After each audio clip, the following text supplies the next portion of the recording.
don't understand. I didn't like this movie. I'm shocked. I understand. I am more amused at this movie than I am annoyed at this point because it is so frustratingly stupid. Bruce Wayne meets Clark Kent.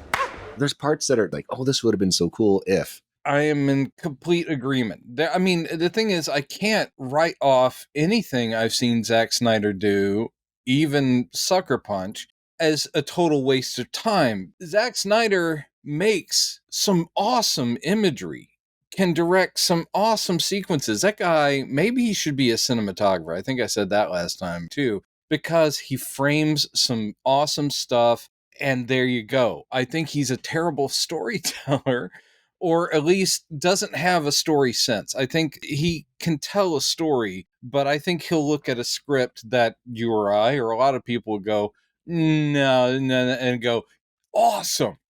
Can't wait to get to this bit. It's going to be fucking awesome. That's my Snyder impression. What does that mean? But I do want to make it clear, as I did before, I don't blame the actors for this. And you know, it's a good cast. I mean, I still don't think Amy Adams, even in a good Superman, she's not my ideal Lois Lane, but she's doing great Amy Adams stuff. Amy Adams is great. I love her as an actor. So the cast comes out of this pretty blameless. They're in the hands of the wrong take.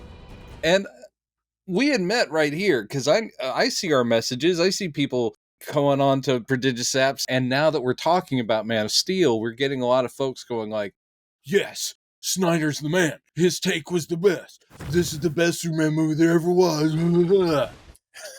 Again, rough impression. I'm going to work on it. And if that's your feeling, if all of these, his DCEU, if they satisfied you and you love them, great. But we are here to talk subjectively as ourselves. And generally speaking, Chad and I like a lot of the same things about this character. And we like the character beyond the actors who portray them. We like the character beyond the filmmakers that make movies of them. It, for me, that can frustrate people because I know people who are very good, discerning film goers who just get attached to like a star and they can do no wrong. And I'm like, for me, man, it's about story and character. If that works, then great. But if you don't have that, the best cast in the world can be just adrift in a terrible movie that you go, oh, it's a shame. Mm-hmm. So this is kind of it's a shame because there are moments where I'm like going, it is a Batman versus Superman film that we, you know, or a Batman and Superman movie. That's what I would really wish. Yeah. And that should get all the 8-year-old in me just all excited.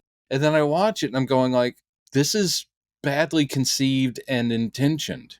Sorry, everybody. It just is, as far as I'm concerned. There you go. Yeah. Always have to throw that in. As far as I am concerned, this doesn't work. Well then. By the way, folks, we are reviewing the Ultimate Edition of Batman v Superman. And since I didn't watch the original theatrical, this is supposedly better. It includes a few things. Well, I'll mention them when we get to those scenes. It includes a few things. It's really one thing for me that improves Superman's character a bit from the original cut. And it just, the fact that that scene was cut and the theatrical version says so much about Snyder himself, which we'll get to. But I thought I'd read that. Well,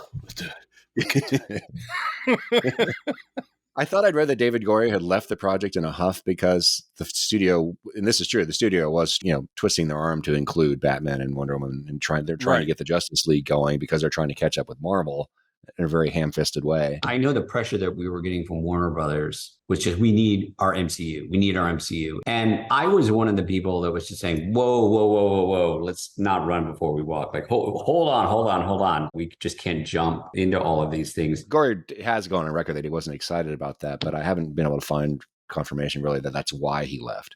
They did bring in Chris Terrio later, apparently because David Goyer had other things going on. And you can tell. You know, I know you said when we were talking about Man of Steel that you're harsh on Goyer, which was the phrase that made me laugh when I was editing. Made me laugh when recording it too. But you really, to me anyway, watching this, there are moments where I can tell, okay, Goyer probably wrote these sections, but then there are some little bits of dialogue that are so mind-numbingly moronic that I think he couldn't have written that. And this is what I'm saying is like, this is a movie where I actually miss his presence coming from Man of Steel. It's like, this does not really seem like it's completely the same team. I couldn't see those seams quite as clearly as you. For me, there's foundational problems. And I say this a lot. It's like if you're building your story off of preconceived continuity, which even for Man of Steel, we've got preconceived continuity, but this is their first go at a Batman story, and the choices they're making here, you're like, ugh. And so that seems foundational. I'm not sure. I will say a lot of some of the dialogue is very good, actually. Yeah, so it really let's is. say maybe that's some David Goyer in there. Yeah, probably. But there's also a lot of repetitive dialogue. It's like, okay, you can hit a note, but if you just keep hitting that note over and over again, it loses what was originally great. If you say God and man one more time in this movie, it's like, we get what you're going for, and then by Act 3, which is the big fight and everything, and Luther giggling and humming and when you get to that point and every other thing is like, well, if man can't take down God, then maybe the devil can. You're like, okay, 80th time you've mentioned God and man, and he's a god that flies him. We know what you're going for. And then you've got the visuals backing it up. That sequence of people trying to touch Superman and on their knees, and I'm like, that is not right. Yes, it's right that he saved the person, but then all these people going, oh, he's Jesus. I'm like, he's not space Jesus. Yeah, and then he's creeped out by it too.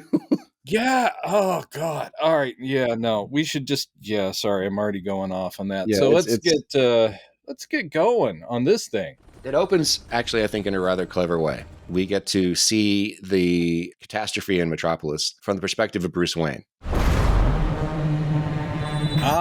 But first, again, speaking of repetitive, let's have the 80th go at the death of the Waynes. Oh, yes. I'm sorry. I forgot about that. Yeah, I mean, because I kind of, in my mind, I'm skipping over that because I'm like, well, you should, because who needs it? They're just redoing The Dark Knight. Yeah, and it's like, okay, you got a couple of actors I like playing the Waynes for half a second. That's great. And they'll be in portraits and stuff. But there is absolutely no reason except for this. Here's a big issue I have with Snyder, and it is right there at the beginning of the movie. Snyder's love of comics can't be denied. But Snyder loves specifically the comics that were the big postmodern takes. I think he's around our age, but I don't think he grew up with the Bronze Age. Maybe he didn't read them as a kid, but I think somewhere in his teens, when 1985 comes around and all the stuff gets a little darker and more mature. So he clearly latched onto or wanted to do someday Dark Knight, because, I mean, literally at the end, he's wearing the armor from The Dark Knight. So the last Batman tale done by Frank Miller, which is great and isn't canonical because it's in the future or whatever. And the death of the Waynes is very much the way he did it, complete with the, let's focus on the pearls. Let's say, snap, the pearl necklace and the pearls are falling. And it's like, yeah, we get it. You're just taking that imagery. Thank you, Frank Miller. But Dark Knight, Batman Year One, and he likes all these dark commentary comics of the 80s and doesn't seem to have any affection for what they were commenting on. It's like the only reason those comics made such a big splash was very smart writers, very well-versed writers and artists commenting on, yeah, we've spent decades with these colorful heroes, but I want to deconstruct them. Well, here's the thing. Deconstruction only works if you've already constructed. So, in other words, the cinematic Superman that we had before, we had, well, technically 3 at that, or technically 4 at that point, but they're not commenting on that. It's just him going like, I'm just going to adapt these things. Ugh. So what he loves about comics is the era when they decided to, let's not make them as heroic as they were. Let's ground them. Let's comment on the power struggle and the psychological underpinnings and show them as flawed beings. And let's also get down to the elemental darkness of, this kind of a narrative. Okay, that's a take. Sorry. Just on a rant right there, because right at the beginning of the movie, I'm going, oh no, Wayne's again. Wayne's getting killed. And are we going to have a sweaty, nightmarish Bruce Wayne waking up? Of course we are. We got to have that. And then he goes into town, and then Man of Steel is happening about 15 feet away from him. Right. Which, I mean, yeah, that's pretty cool. I mean, it is a pretty cool way to link them. I admit that's kind of nifty. I hate the idea of Metropolis and Gotham being like across a harbor. Yeah, we'll get to that part. Yeah. Why couldn't Wayne just be in Metropolis for like a business thing and see that stuff happening? I just hate that. Just a side note, that thing of them being across the bay or the river from each other, there actually was an era of comics where that was shown on a map as being a thing. Well, that is something that comes and goes depending on who does what. I'm not defending it. It's a dumb idea no matter where it comes from. It shouldn't be that way. The main reason it bothers me, it's not that I don't want them being buddies. It just seems like, does Superman stop fighting crime if it's across a harbor? Yeah. It's like, why was the Joker ever a threat when Superman was literally half a second away and just goes, I stopped it. And Batman's like, leave me something to do. It poses so many problems for this story, which doesn't make any sense to begin with. But there's so much messy shit in this script. Yeah, that's what I'm saying, where the foundational things, where they decide, okay, Batman's been around for 20 years. Okay, then why are people in Metropolis still talking about the Bat Vigilante? That's 2 decades. He would just be Batman. People know him. Yeah, that's what I was talking about. Just mind-numbingly stupid shit that doesn't make any sense. Also, he is the world's worst detective in this movie. This is not a movie that decides to make Batman like the brilliant guy, because he makes assumptions. He goes off no information. He works emotionally, and then he's, of course, becoming hyper-violent. If you guys were waiting for the movie that finally says, will Batman torch a bunch of people and shoot them in the face and brand them? Yeah. Yeah. Oh, yeah. He'll do it. He'll do it. Yeah. All right. Anyway, sorry. I will say it is kind of for all the criticism that Man of Steel had already been getting, obviously right off the bat, because of the destruction porn at the end of the movie. And and the fact that Bruce Wayne does confirm in a later scene, thousands of people died. Yeah, he doubles down. Count the dead. Thousands of people. Snyder doubles down on it. He's not going to make apologies or say, oh, really, the body count wasn't that high. He's like, no, man. Yeah, no, it was. It was that bad. Man, it was fucking huge. So I do think it was kind of clever to immediately, obviously we had the stupid flashback, the bat. Yeah. But to the first time we actually meet Bruce Wayne, he's actually in the heat of what's going on. And we get to see key points of those end scenes of Man of Steel from his perspective. We see, the World Engine doing its damage initially. We see the World Engine shutting down mysteriously, and they don't know why. We see the helicopter crash into with Kal-El's ship and creating the singularity, makes it go away. A lot of people point out as like, this is very cool, and I do agree it's kind of cool. Bruce Wayne is reacting in real time to what is happening. That is pretty cool. And the idea of Bruce Wayne being caught in something like that, where there's no changing into a costume and him just being civilian, helping people on the ground and looking up after 20 years of being Batman, and then seeing like flying people. That's all pretty cool. It's a cool concept, even though I've never liked the idea of the grizzled vet Batman and the newbie Superman. Superman is literally, when the movie plot finally kicks in, it's a year and a half after the events of Man of Steel, where it goes 18 months later. So in 18 months, they created the statue and the memorial. I'm like, that's quick work. But also it's just sort of like, a year and a half, you've got this newbie Superman and Batman. So when Lex Luthor at that party is like going, Clark Kent meets Bruce Wayne, it's like, that's just for fans. Like Luthor, and plus also the idea that Wayne and Luthor had never met.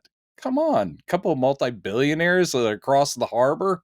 Right. Yeah. Anyway, sorry, jumping ahead. Yeah. But yeah, all that's pretty cool. And we set up a couple of things here. You've got Scoot McNairy, one of the craziest named actors who I've always liked, doing solid work as a Wayne employee who gets his legs basically destroyed in this thing. Also, Bruce Wayne saving a little girl, and all that's fine. Now, here's the foundational problem. This will establish what Bruce Wayne's deal is with Superman. I understand that is a very powerful being, and we need to know how to deal with him. Let's hope he's a good guy, which Alfred is basically saying the whole time. Is like, well, it turns out he's a good guy. But blaming Superman, which the whole world seems to do, for what happened is ridiculous. And so a smart person like Bruce Wayne, who's not going to be crazily emotionally involved, should be able to go, well, he didn't start that, and those people came looking for him. So he's blaming the victim, kind of. But I think that one thing I neglected to mention is that I think that was possibly meant to be a comment on fans like us who were, angry about what happened in the first movie because of Superman. Not because he directly caused that, but because of his carelessness of not really managing those fights very well. But I mean, those faults aren't, they're baked into the story, but those faults are the writers. At the end of the day, it could have corrected, but instead they're kind of doubling down because they're trying to create that conflict. That conflict has to be blame put on the wrong guy because Batman has to fight Superman. In their minds, that was not going to be a meeting of two heroes going like, I wish I could have done more. And it's like, well, we'll work together and make sure this kind of, no, that's the way comics would do it. But instead they wanted it to be this battle. So they have to have the world doubt and fear, or at least a big part of the populace doubt and fear Superman. Great. Again, great take on Superman. That's what you want. The entire world going, the alien. And they kept calling him the alien through Man of Steel. Yeah. And they even did it in Batman versus Superman. And I'm like, Jesus, God, get off that kick. There he is, an alien among us. If he wanted to, could burn the whole place down. But yeah, everyone's like going, Superman brought war to our planet. And so right off the bat, Batman is like, I don't like that guy. Yeah. I don't like him. Right. It's more. I think he needs to be taken down. And the whole time we've got Alfred trying to talk sense into him, kind of not very aggressively, but like trying to tell him what he eventually realizes, the hard way. He is not our enemy. Like, just listen to Alfred, man. Yeah. Especially, he's been your father figure for most of your life, my friend. So maybe listen to Pops. I do. Again, I got no problem. Ben Affleck has never, he always seems, even though, talk about fetishization. The whole working out thing where you're like going, damn, he got in crazy shape. But still, I'm sitting there, he's never read as Batman to me. It's something in his face where I sit there going like, he looks like a guy pretending to be Bruce Wayne and Batman. It's just, that's just a thing for me. But him and Jeremy Irons as Bruce and Alfred, I'm like, this is great. It's cool. And I like them in Justice League. All the little bits there. It's like, yeah. This is a version of Alfred that's actually really tech savvy and actually sort of his right-hand man in the chair and all this stuff. And it's really cool. It's fun. It's fun stuff. It is. And of course, they do the same kind of thing when Matt Reeves does the Batman. And again, Andy Serkis is not necessarily my ideal Alfred, but it was a similar thing of, I like when Alfred is an all-purpose. It's like, yeah, I'm your butler and your father figure, but also you need me behind the computer? Not a problem. I got this stuff down. Funnel Fairy Butterbar, Funnel Fairy Butterbar, Funnel Fairy Butterbar. So anyway, yeah, Bruce Wayne's not really happy with what went down in Metropolis. Miss Lane! Well, I think the next big thing we see is this thing that's unfolding in Africa. I'm trying to remember where they are. I think it's in Africa. Yes, it is in Africa, yes. And oh boy. Lois is on this dangerous mission. Instead of the photographer she was told was going to be there, she's met by Jimmy Olsen. Yeah. Who turns out to be a undercover CIA operative. Yeah, I think when you're saying Jimmy Olsen, I think you mean Talon.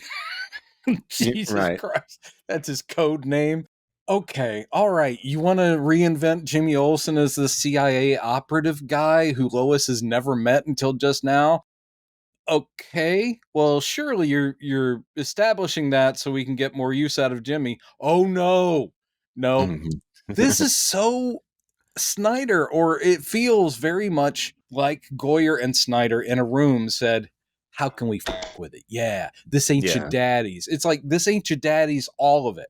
So yes, here Jimmy, I don't need Jimmy Olsen necessarily in a bow tie running around going, oh, Mr. Kent, Mr. Kent. No, and the guy they have playing him might have been a really good Jimmy Olsen, might have been too. pretty cool, but the whole thing is just a setup. I actually thought when they found that little, like listening device or the bug inside the camera, I honestly thought for half a second, like, oh, maybe he's already working with Superman, and that's like the Superman signal, and Superman shows up. No, he gets capped.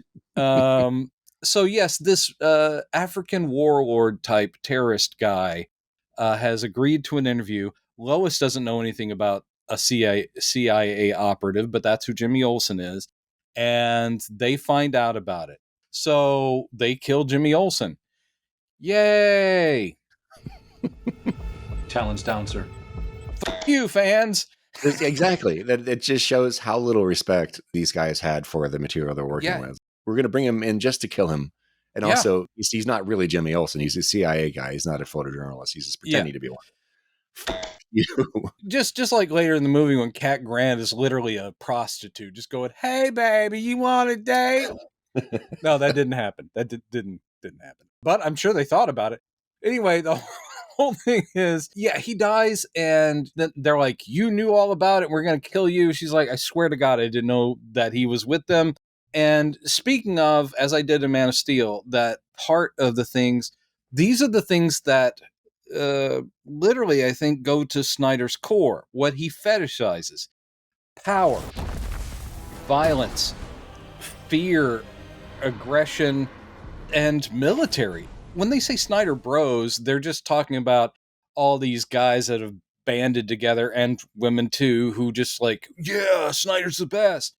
But I think bro is actually a pretty good description of the kind of filmmaker that Snyder is. This is the stuff he loves.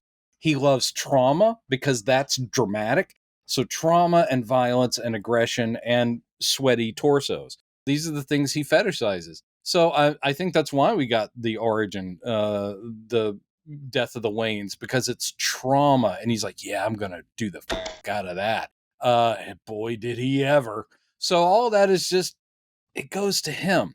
This whole scene where we've got like, here come Black Hawk helicopters. Here come military men. We have missiles. We're going to do a thing. I'm getting heat signatures. Blah, blah, blah, blah. Okay, great. We certainly wanted this. I don't need any Superman or Batman in this thing. I just need more of that. Yeah, and I'll say, if you just ignore the fact that they're basically saying fuck you to anybody who's a fan of Jimmy Olsen's character. Oh, yeah. And that this is a Superman movie, or it has Superman and Batman in it. This whole thing of the whole intrigue plot that starts here in this scene is actually pretty well crafted, I think, as far as what the actual conspiracy is. I will say this, that when the movie was over, again, having seen this cut, and I haven't seen the theatrical, even though I disagree with a lot of the characterization, a lot of the I say, foundational things, at the end of the movie, I thought they slotted everything pretty well. Is it overly convoluted? Yeah. Yes. It's also a 3-hour goddamn movie. And so all the little pieces are in place. As a writer myself, I'm sitting there going like, I don't see a lot of loose threads, so well done. The only problem is dumb story. But you did connect to everything. I was like, all right. Because we also see that the sort of mercenaries that were working with the African terrorist guy turn on them and wipe them out. And we're like, what's that? And what's going on here? And we'll find out what that's about too. But we're given a hint at the end of this scene where after Superman shows up and takes out the 2 Tomahawk missiles, whatever they were, that was kind of, I did enjoy that scene where the CIA is going, okay, screw it, everything's going snafu or whatever the word is. We're going to send the missiles in, and then they have a team waiting elsewhere saying, no, there's still friendlies there. Don't do that. They're going to kill everybody. And they take off anyway, even though they've been ordered to stay put. And then the drone flies past and the guy shoots the finger at it. I did like that. And then when Superman shows up, takes out the missiles, and then you see that Russian character smile, and you're thinking, oh, this was all planned. They were baiting Superman to show up. This was all part of the plan. Yeah, this was all part of the plan. As Lex will later say, it's like there was never any doubt. It's like, how did you know I would be listening or that I would show up or whatever? And it's like, you never had, because Lois is there. This movie, way too much. The story, and they do have him later say, "You are my world." Like you, and the future, the terrifying nightmare of the future, which we see a little bit more of, like with Justice League and even the Flash, because the Flash, the whole thing, the warning of a possible terrible apocalyptic future. They all like, Lois is the key. This entire movie is basically stating that Superman loves humanity and saves people around the world, but really he only cares about one person. Right. And I'm like, and Kingdom Come did that a little bit too in graphic novel form, but it wasn't he becomes evil. It's just that in Kingdom Come, Lois did get murdered by the Joker, and it makes Superman disappear out of grief. And I'm like, okay, that's still not great, but I mean, as far as that emotionally felt correct. So Kingdom Come gets it right. This thing is just like, dude, he just gives a shit about Lois, and Lex has already figured that out. So yes, he saves Lois by essentially killing. I mean, they do say he's dead, and then it's like, oh, he didn't care. He just wiped everybody out and burned them. We know that turns out to be fake later. Right. But essentially, you know, even Lois is like, I'm so happy you saved me. And he's like, I'm not going to let anybody hurt you ever.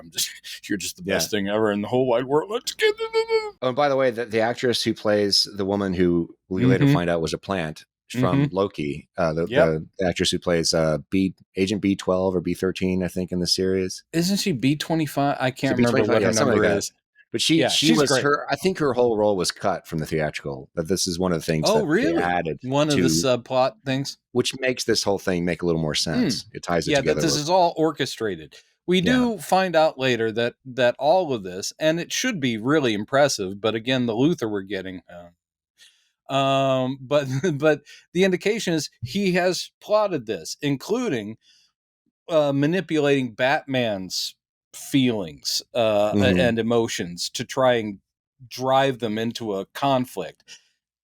It's a bit way too impressive. But essentially, what has happened is, in the grand scheme, kryptonite has been discovered. Superman doesn't even know about it, but apparently there was that little sliver that they had, and they realized it could cut Kryptonian tissue because they've got, I hope Michael Shannon got paid for his likeness, because they've got this fake Michael Shannon corpse that we get to see way too much of.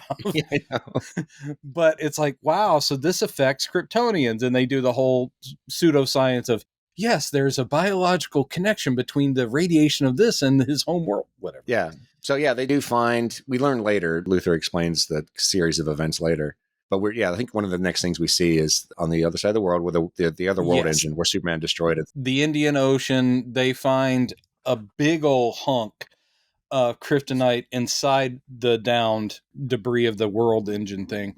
This is fairly intelligent, because you think, oh, why is that even an issue? That's pretty smart. In the real world, an unknown radioactive material could not just be like FedExed over to somebody who wanted to pay a lot of money for it. So this whole issue becomes, Luthor just has this one little thing of kryptonite, but he wants to get rid of Superman. So that big hunk, he wants it, but he has to have governmental okay to have it brought into the United States, which is where we get yet another subplot, this involving the amazing Holly Hunter, who I love in anything, but and she's doing it so seriously. That is where I give everybody credit, because whenever it's even like Nancy Grace and 85 other, like, you know, TV personalities, they get to do cameos in this thing, like Wolf Blitzer or whoever showing up and just like going, Superman has gone rogue, it seems, and whatever, all that stuff. Anderson Cooper. They spent a lot on, Anderson Cooper. It's a lot of cameos. And Jon Stewart, But with a straight face, just to see Holly Hunter going like, yes, so far Superman has, but we don't know his intentions. And it's like anyone that sits there is like Academy Award winning actor going like, I'm worried about what Superman might do. I'm like, yeah, You sell it, baby. Anyway, so do we get the Clark and Lois bathtub scene? Boy, that was hot. Hey. She seems to be a little PTSD because even though she got saved, it was horrible what she went through. So she's kind of sitting in the bathtub, and then he shows up, like, got some groceries, and he's in his Clark Kent glasses. And again, you look at this, you're like, oh, Henry, you were so... He looks great. Yeah. He looks great. The problem actually is I as Superman, not only is the suit terrible, but I don't know who decided he needed the slicked back, like, Widow's Peak Dracula hair. As Superman, I'm like, really? You guys thought a spit curl was going to be too much? Well, and right before she comes in, she finds she's got her journal. Oh, yes. It's actually, I think the journal, wasn't it?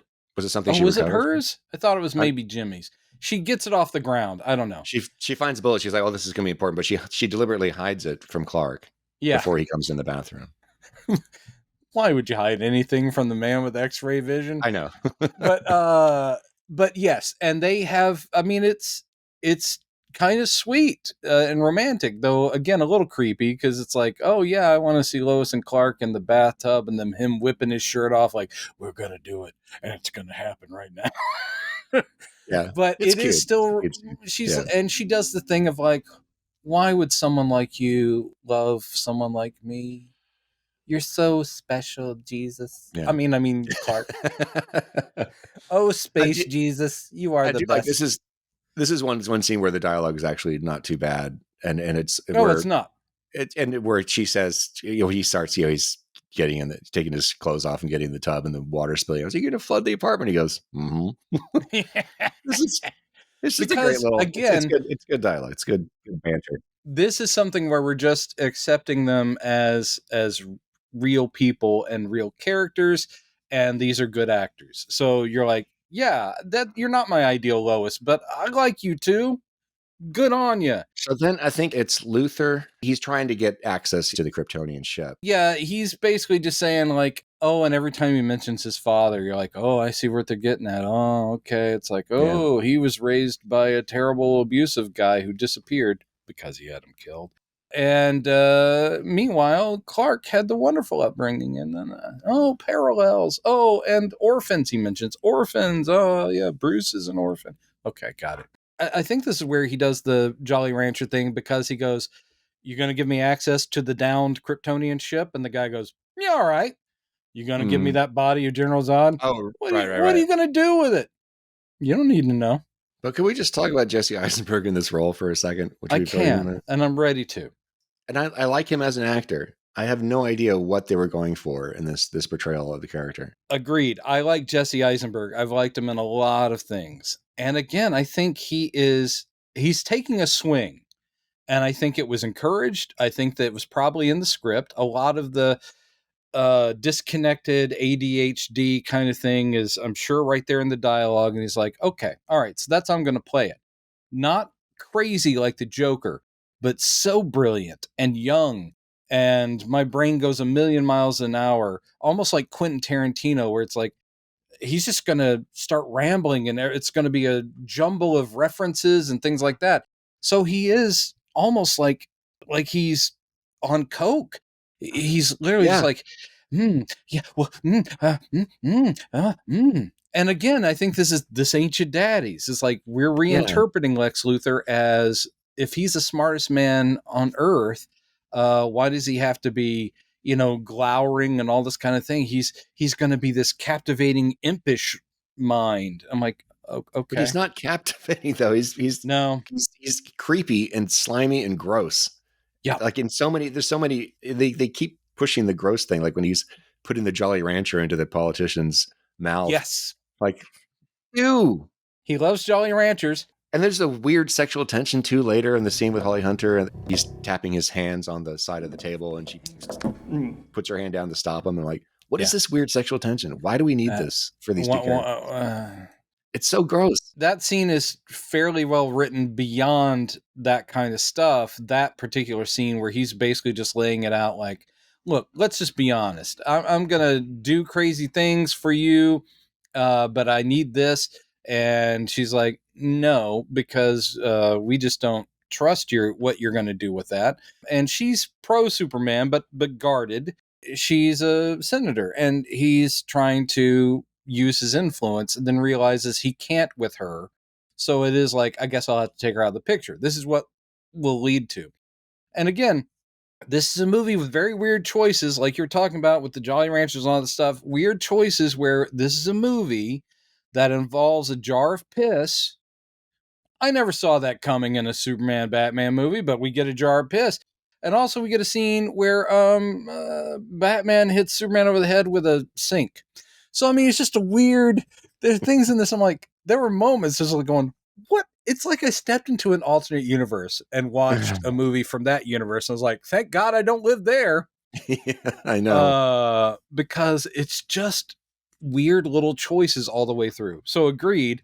I don't like the performance or the conception of the character. He has moments as an actor where he almost pulls it off. There are moments where the mask slips a little bit and there's threat there, and you're like, okay, he knows this is a serious villain, but they've decided to make him a little bit hoo-hoo-hoo. And at the end, where he has his own vision of Steppenwolf and I guess, Darkseid, what's coming.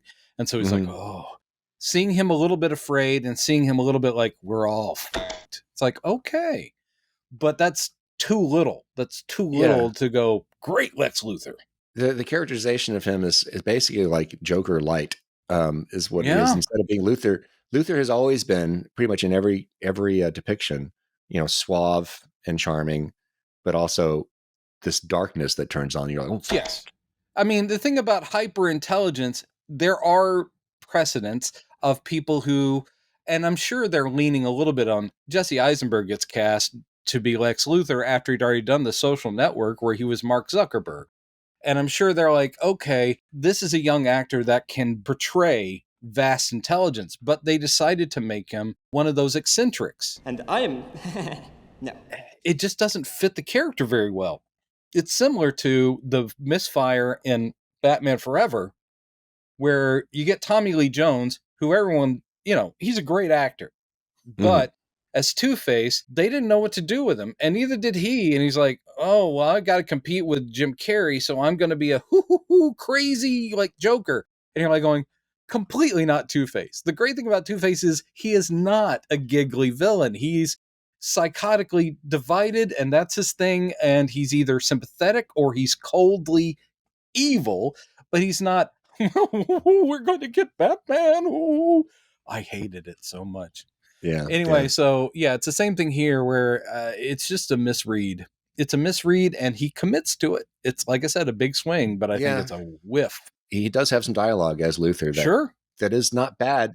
And it's almost all going to be about gods and man and devils. But yeah. There are several moments where I was watching his son. This would have been so great if he wasn't doing the character this way. If he was actually a better Luthor. That would have been a good line. Yeah, there are moments where you're like, this could have been good. His motivations are slightly similar to what James Gunn did and a lot of the later writers, which is Lex Luthor sees himself as a champion of mankind and does not want this super-powered alien to become everyone's hero because he feels that it's insulting, weirdly, to the human race. So there's some of that. He doesn't want someone that powerful that he can't control, which is kind of the jealousy thing too, where it's like, why should you get to show up? And just because you're here and you got powers thanks to our son, why are you special? I actually made myself and I'm brilliant and all that stuff. So, okay, there's some of that in this, but it's so shoved to the side so we can get some more eccentricity and lanky red hair. I will say this before anyone gets on my back. This is not about him not being bald. As we all know, Luthor first showed up as a redhead, as having a full head of hair. It was later that they kind of like made him the bald super scientist villain, basically taking over from Ultra Humanite, who was the first bald super villain that Superman fought. And I think later artists are like going, bald works. Let's make that Luthor guy bald now too. And then he was just bald forever. Until he came back as a clone of himself. Yeah, and his then he was like genetically engineered him to have like really gorgeous long red hair and a red, big old red beard, and was Australian. Weird. Yeah, Because that's he was right. like, yeah, I'm his bastard son from Australia. I don't do an Australian accent. Sorry, everybody. I'll work on it. Here's something I'll say. Every time we go back to the Daily Planet, we get a little bit more of Perry. And again, Yes. I love Lawrence Fishburne, but here's something. They leave nothing alone. They give you nothing if you're a fan, because even at the Daily Planet, Perry's a dick to Clark. The entire movie, he's a dick to Clark, and fairly dismissive of Lois, too. And I'm like, what? I mean, yeah, Clark's only been there a year, maybe a year and a half. So, okay, maybe not even that. Maybe he's only been there a few months. I think that's just a depiction of this version of Perry, is that he's kind of a hard ass, tough love guy. Like, fucking deal with it, do what I say, because he's giving everybody a hard time the whole time. It's not just Clark. I said this about Man of Steel too, that one of the big problems with the DCEU, it's a terrible universe. He's trying to real world it, which I understand. Nolan did the same thing, but it's a world where there's little hope or joy or laughter.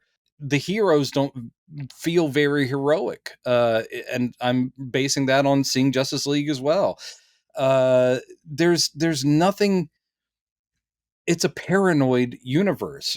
Getting back to Pa Kent and all that nonsense about, they're going to come and get you. Don't use your powers, for God's sake. Never use your powers. It's an awful universe, and the Justice League. What we get when we get to the Justice League is it's formed not so these heroes can serve the world. They are certainly trying to save the world, but it's built out of guilt over what happened to Superman, regret, and everyone kind of like going, yeah, okay, I guess. Like, yeah, that's my boys. Woo, go Justice League. This is such a grim universe. Why the fuck would I want to keep watching movies set in it? Anyway. So speaking of which, there is a scene I think we skipped over where we see Batman in action for the first time, where he rescues some people, and it turns out to be something that's loosely tied in with what's going on with this other plot. That scene is supposed to set up him starting to brand people, and when the criminals that he brands, which is a little bit like the Phantom in the comic strips, only this is much darker. When he brands them with the mark of the bat and they go into prison, it's basically a death sentence, which means he's using his own image or mark to set people up for being killed on the inside. And you're like, wow, what a great world. Which Alfred's like, oh, you're doing that now? He's like, yeah. You got a problem with that, old man? You're right. So this is where the beginnings of the problem of this version of Batman start immediately becoming clear. I think the beginnings of the problem are right at the beginning. Well, no. See that his relationship with the cops is they barely know who he is. Like the guy's going, I saw him. Like, he's been around for 20 years. 20 years in. And you have these women in the cage going, a demon saved us. I'm like, okay, maybe they are from another part of the world and they don't know Batman. But again, 20 years is way too long for this guy to have been active, to where people don't know. If you go to Gotham, there is a guy called Batman who stops villains and saves people. Yeah. Seems just ridiculous. I saw him. It would have been them showing up and saying, oh, cool, Batman's here. Cool, let's go help him, Yeah, exactly. None of this other shit. Like 20 years in, it would be the Batman TV show from the 60s where he's an authorized deputy of the Gotham Police Department and that kind of stuff. If this were an origin story where he was just as new as Superman, yeah, you can get away with that. This movie wants to have its cake and eat it too, where it's like, I want all that awe of who the hell is that, but I also want him to have been around for 2 decades. And thank God we got Matt Smith's take on it, which is so much better. You mean Reeves? I mean, right. Sorry. Did I say Matt Smith? Yeah, Matt Smith. I'm like, that's interesting. I saw him in Morbius. Sorry. He was like the good thing in Morbius. Matt Reeves. Yeah, and his version of Batman is new. He's only 2 years in or something like that. Yeah. But he is working with the cops, uncomfortably. I mean, it's a lot of them aren't used to him yet, but he's there. Man, the way they did all that stuff was so great, with just like the POV shot of him just walking into a hallway and the cops just like not knowing how to react. Like, Yeah, I like, can't believe this freak is walking into a crime yeah, scene. it's handled so much better. And Gordon's like, he's with me. He's with me, officer. Yeah, Yeah, it's like, yeah. oh, I mean, that's the way you do it. And You get your money for nothing and your chicks for free. He keep drilling down in this. Oh yeah, he's been around for 20 years. Like, because he says it in a later scene. We see in the Batcave that he's got this memorial to Jason Todd, apparently murdered by the Joker. Like, also all this, he's already gone through Dick Grayson and all this other stuff, and the cops still don't know who he is. So apparently there's no Commissioner Gordon. There's none of that going on. That's why I'm saying foundationally, this was their choice for how to present Batman in this cinematic universe. And it's just wrong, wrong, wrong.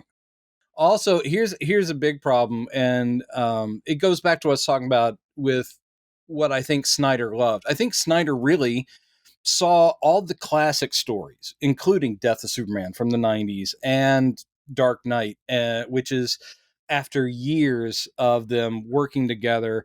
Batman is truly a rebel and Superman is tasked with bringing him in, and they have to have a big fight. You want to put all of this continuity, which has, of course, comics fans know this stuff and they love it, but you want to shove it into a movie where these characters are meeting for the first time. Those don't pay off unless there's been a history.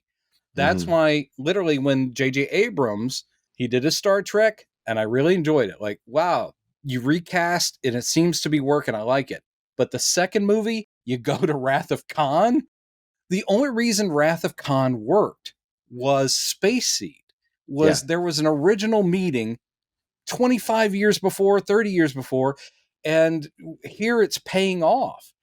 A return of a character and a revenge plot, great. But you don't jump in and have the resonance of a death of a Spock or Kirk fighting a Khan without history.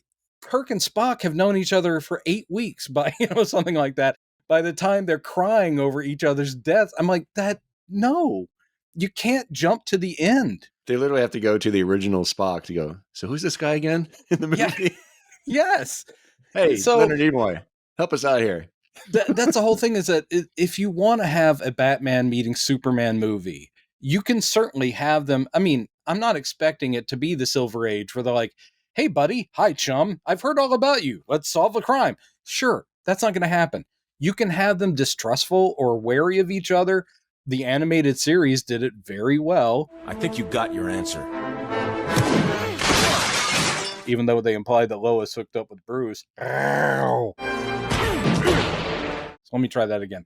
Ow. It's not working. I don't have enough stuff in the back. Anyway, okay. You know what I'm getting at. Bruce Wayne. But they did it very well. What you don't do is jump to the end. You don't have their final conflict when they've known each other for 15 minutes. And you also don't have the death of Superman in what is essentially the second Superman story in your universe. You just don't. Nothing has been earned. No. This foundation that they're building on. All right, sorry. So, okay. So I can't remember how the Batman comes to his attention at some point in the movie. Yeah, and it's like, because of the branding thing, I think, is that he's right. hearing whispers about people going, Batman's taking a violent turn, or the Bat Vigilante is doing it. And he's like going, why haven't we reported on this? Which is kind of a valid question because literally it's just across the bridge. Maybe you'd comment on it. And he's been around for 20 years. He's been around for 20 years and I've never heard of him. I'm from Kansas. I would sympathize with Perry. It's like, nobody cares about Batman. Everybody, it should be, we already know Batman is protecting Gotham. But that's not what he says. He's like, look, you're going to go cover the sports story. Good morning, Smallville. Yeah. Okay, fine. This is some of the footage that was cut that is in the Ultimate Edition that is not in the theatrical, is some of the reporting that Clark is doing. Clark Kent from the Daily Planet. Going around trying to find out more about Batman. That wasn't in the final cut. And it's as little sense as it makes, this whole subplot of him trying to find out about Batman. I do like seeing Clark being a reporter. I did like that fun. Too. We didn't even get that in James Gunn's movie. Yes, I like seeing him investigate too. Yeah. Anytime I get to see Henry Cavill try to live in this character in these terrible stories, I'm like, oh man, oh man, what, we got robbed. Anyway, Yeah. so that's good stuff. Lois is digging. She's got her friend Jenna Malone, very small part, but I think that's Snyder being like, she's one of my people. Like, he's worked with her in a bunch of his movies. Like, I'm going to give her a little part just because I love having Jenna Malone. She's the metallurgist one who's like looking at the bullet and it's like, it's a very weird, unique kind of metal and made by LexCorp and the government has it. I think that. So there's a million little subplots that are leading towards these pieces getting put together. So I think I'm getting some of this out of order again too. Oh, absolutely. So Lois goes in and she presents to Perry this story she wants to go after because of this bullet she's found, and that's when Clark finds out about the bullet too. Yes. Perry kind of reluctantly agrees to let her go off and do this international story, and they have an argument about coach or business. Yeah, class that's. I mean, all that little stuff. That's cute. And then at the same time, right as she's leaving, Perry tells Clark that he's got an assignment to go to this banquet at Luther's place. And he says something like, I don't know, they requested Clark Kent. I guess somebody there has a thing for nerds or something. I can't remember his exact line. I know, and it's so dismissive. I'm like, come on, Perry, you don't like this guy? Jesus. I don't take it as, I think he's just being like I said earlier, I think that's his character. Now, he's just. Question for you: Do you think this? Because we do find out later that Luther knows who Superman is. So, and my problem with Man of Steel is anyone with half a brain would have figured out who Superman was after the events of Man of Steel. But do you think this is indicating that he knows already and that he has invited Superman Clark Kent for that reason? Because he suddenly drops it later in the movie. He's like, Clark Kent, well, yes, I know. And like, what? Where did this come? He does the whole and I guess maybe he knows Bruce Wayne is Batman. He does know Bruce Wayne is Batman because he also gets that in. Mm-hmm. So maybe he is purposely going like, Clark Kent, meet Bruce Wayne, and I know something you guys don't know. Wink, wink. Yeah. And he does the whole thing about, ooh, what a grip. Oh, and he smacks me. Oh, don't start a fight with this guy. Get it? Because that's the movie. So this gets into, we get to the scene at his bank, whatever that's going on at this banquet, where he gives this, let's say, just side note, Luther gives this really weird speech where he's like breaking down towards the end of it and like losing his cool. And like, he starts strong and then it's like his own mind gets away with him. It's a weird thing. He's starting off by going, that was about. Books are knowledge is power, and and it's all because it's the library. He goes, yes, but by the end he's like going, yeah, I mean, because it doesn't matter if your dad is, and you're like, what? And we see Clark Kent watching him going, that's weird. It's basically Clark and Bruce watching Luther, not watching each other. They have no reason to yet, but also both of them noticing the incredibly attractive young woman walking around the place. And it's like, who's that? Yeah. There's some things I want to say about that you can tell.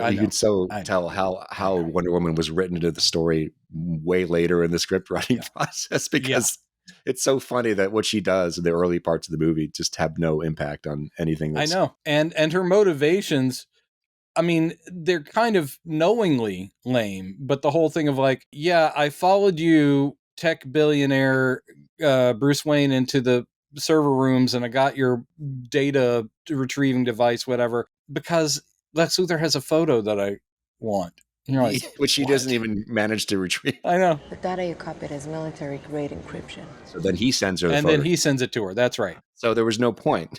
Found that photo. For the story to go, there was no point in her interfering with what he was trying to do. Yes, she is easily slotted in, and she has really no consequence except for in the battle scene. Yeah. Where I kept waiting for her to use the lasso because that's another nitpick. You guys can come at me for being such an old fuddy-duddy, but the 80s slightly, because George Perez did give her a sword and shield occasionally, but really from the 90s on, where it's like Wonder Woman is, of course, the warrior of peace, but we're still going to have her with a sword and shield all the time. When the original creator specifically did not want her to have any weapon except for a lasso because it's a passive thing that it holds people. It does not cut them or hurt them. And so, the later days where it's like Wonder Woman, now you see her, she's almost always in armor with like some sort of weapon. I'm like, you can be a warrior with just the freaking lasso. And that's what she normally Of course, Snyder went for the sword. Of course he did. Of course he and did. I really liked Patty Jenkins' Wonder Woman 84. I still like parts of it, but no, not very good. But Wonder Woman I enjoyed, and it still is all about her out there fighting man's battles with sword and shield. Fuck. Anyway. Like Man of Steel, I said that him learning to fly, this first flight scene was my favorite scene. This scene, especially when they put the Foo Fighters song in there. This scene, even though it doesn't really go anywhere, I mean, the movie doesn't go anywhere satisfying. But this scene where we get to see you just wrapped it up. We just the podcast ends right there. Yeah, it didn't go anywhere. We get to see Clark Kent meeting Bruce Wayne. Yeah, and Diana Prince is there. It's really it's fun seeing these characters interact together. Absolutely, and this sort of James Bond kind of intrigue thing. And then when Bruce Wayne starts talking to Alfred through his earpiece, it's like I need to find my way into da da da. And Superman hears him immediately, and like that's cool. That's really cool. I liked that, but it doesn't really. Doesn't lead to anything. Doesn't really go anywhere because Superman gets pulled away by something he sees on the news, which. I'm glad he went and did the right thing, even though he got creeped out afterwards. Yes, that's him flying around the world to save a girl in a burning building. I mean, is that Superman that I know? Absolutely love it. Yes. But then, all the stuff about, he's like, they were touching me. But yeah, it's really fun watching them go around and do this James Bond kind of thing. And I like that scene a lot. That's the easy endorphin rush for comic nerds is just for the first time on film, live action. Clark Kent has met Bruce Wayne. Is it the Clark Kent I want? No. Is it the Bruce Wayne I want? No. But are they meeting? Yeah. And that's great. And Diana Prince is wandering around too. Batman is just, and then he does a little bit, though again, Affleck, he's trying, but the whole thing of he gets caught in the server room and he gets to play slightly tipsy Bruce Wayne. Like, oh, sorry, is this not the bathroom? And then the lady's like, no, it's upstairs. And he's like, oh, sorry, great shoes. All that stuff. You're like, oh, cute. By the way, did you catch his sexy assistant? Her name? Yeah, she's Mercy. Mercy. And of course he kills. Yeah, I know. It's like Snyder's like going, there you go, fans. Boom. R.I.P. Jimmy and Mercy. Literally just set up to be taken out. You're like, that's not good at all. No. Okay. Anyway. But what would have been really cool is if as a consequence of this scene and Superman should have been able, Clark should have been able to figure it out from what he was overhearing. Oh, that's Batman. Oh yeah, absolutely. Would have been really cool if they just got jumped at. He could have shown up at Wayne Manor, like, "Hey, can I talk to you?" Oh, exactly. Okay, you just hit on one of the big things. One of the big stupid things is, and look, I'm not going to say James Gunn was perfect about it either, because we talked about there are moments in James Gunn's Superman where, in order to make his plot work, he has to have entire swaths of the population just automatically accept something as true, and also they assume something. They know Superman is a friend who has saved them. They hear one thing about, Kryptonese recording of his parents, and they're like going, uh-oh, he's evil. Yeah. Really? That's a fast turn. This movie does the same thing. Superman and Batman, let's say they do distrust each other, and Superman's got questions for Batman about what he's doing. Batman is concerned about, what are your intentions? They would talk. I'm sorry, everybody.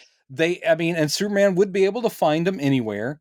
At no point did they do the whole thing about, literally, in the comics and the animated thing, the reason he couldn't tell he was Bruce Wayne is that Bruce Wayne had already lined his mask with lead.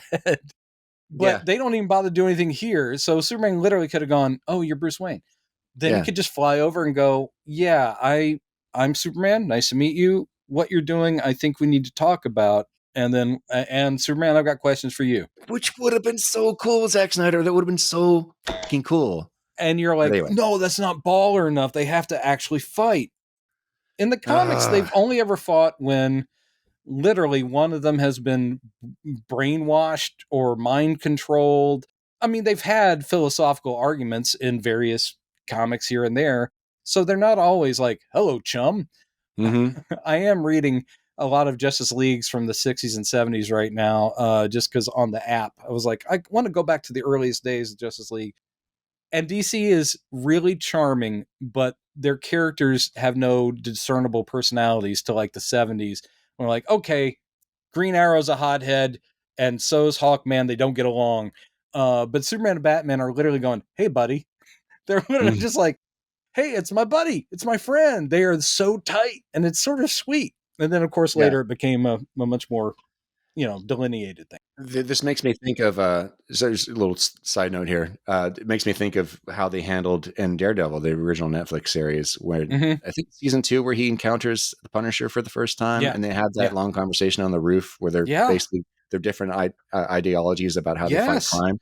That's what we needed here, and we didn't get it. So yes, the people that would say that would be boring, watch something like that, because that maybe it's only 5-6 minutes, but it encapsulates so much, and it's dramatic.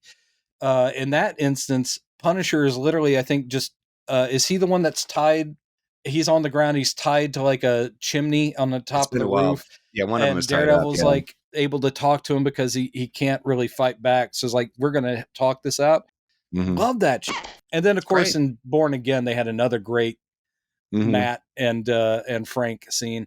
So yes, they could have done that. They didn't do this here. And there's no way that Superman would have heard a billionaire getting instructions on how to get to a server room and hook something up through an earpiece and not go, follow up on it. Yeah. And not follow up on it. Right. Okay. Well, anyway. Even if he didn't figure out that he was Batman, he would have been on Bruce Wayne's tail after that. Yeah. I mean, if nothing else, that's intriguing. What's going on? Is it corporate espionage? It could be that, it's a couple of billionaires circling each other. So it could be something like that. Doesn't matter. It fails because they don't go there anyway. It is all just building up Bruce Wayne's suspicion and anger towards Superman. And that's good. We'll find out he's being manipulated anyway. Yeah, at some point in the story, Lex Luthor finds out about Scoot McNairy's character and meets him and gives him this chair. He gets him out of prison. He's guy's in prison. Right, because Scoot McNairy had vandalized the Superman statue and painted false God on it. And I can understand he went through traumatic experience, is that during that thing with the Kryptonian villains, the big thing. But the people blaming Superman just seems really weird, instead of blaming the villains who actually had the technology and were doing all this terrible stuff, and Superman was trying to save them. Doesn't matter. Lex is like, that'll be my patsy. This is all sort of like a Jack Ruby and Oswald kind of thing. Oh yeah. But it's like, okay, I'm going to use him, and he representing, I guess, the victims. He'll come in to the court to say, this is the impact that Superman has on lives. That's why he's going to be allowed into the courtroom. Lex Luthor was supposed to be in that same hearing, and he's not there, which is something that Holly Hunter will pick up on right after she gets the jar of piss. Right. And this was a hearing that was scheduled because of what happened in the African incident. Which is weird. Why there's because she just found out, but right before she walks in, I guess this was cut from the theatrical. She finds out that the actress whose name we can't remember, from Loki, that her character was a plant, because she confessed. She comes forward and confesses to her that she had lied. She was paid to lie. She's a very good British actress, by the way. And I watched a British crime drama that she starred in.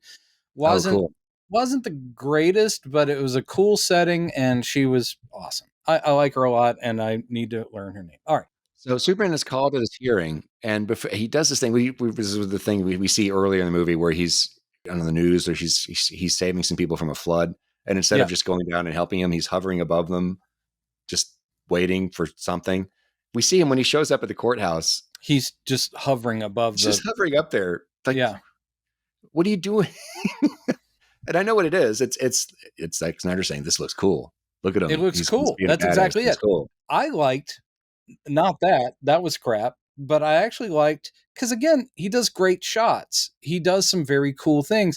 When Superman walks in the court, just the close up of him, because he's just walking as a person, and he opens the little gate to take the stand. They do just a close-up of his hand pushing the gate so he can walk through in the cape. And I'm like, that is a grounding of a superhero thing that I kind of like, because him being in like a normal setting in the outfit, which again, I don't like this movie outfit, but still I liked it. It's similar to, of course, him addressing the UN, but I'm like, I just like him showing up and going, I'm doing my civic duty. I'm here to talk. So he shows up. I really hate this scene for a lot of reasons. Yeah, it's terrible. Superman's doing the right thing, but okay, Holly Hunter is suddenly distracted.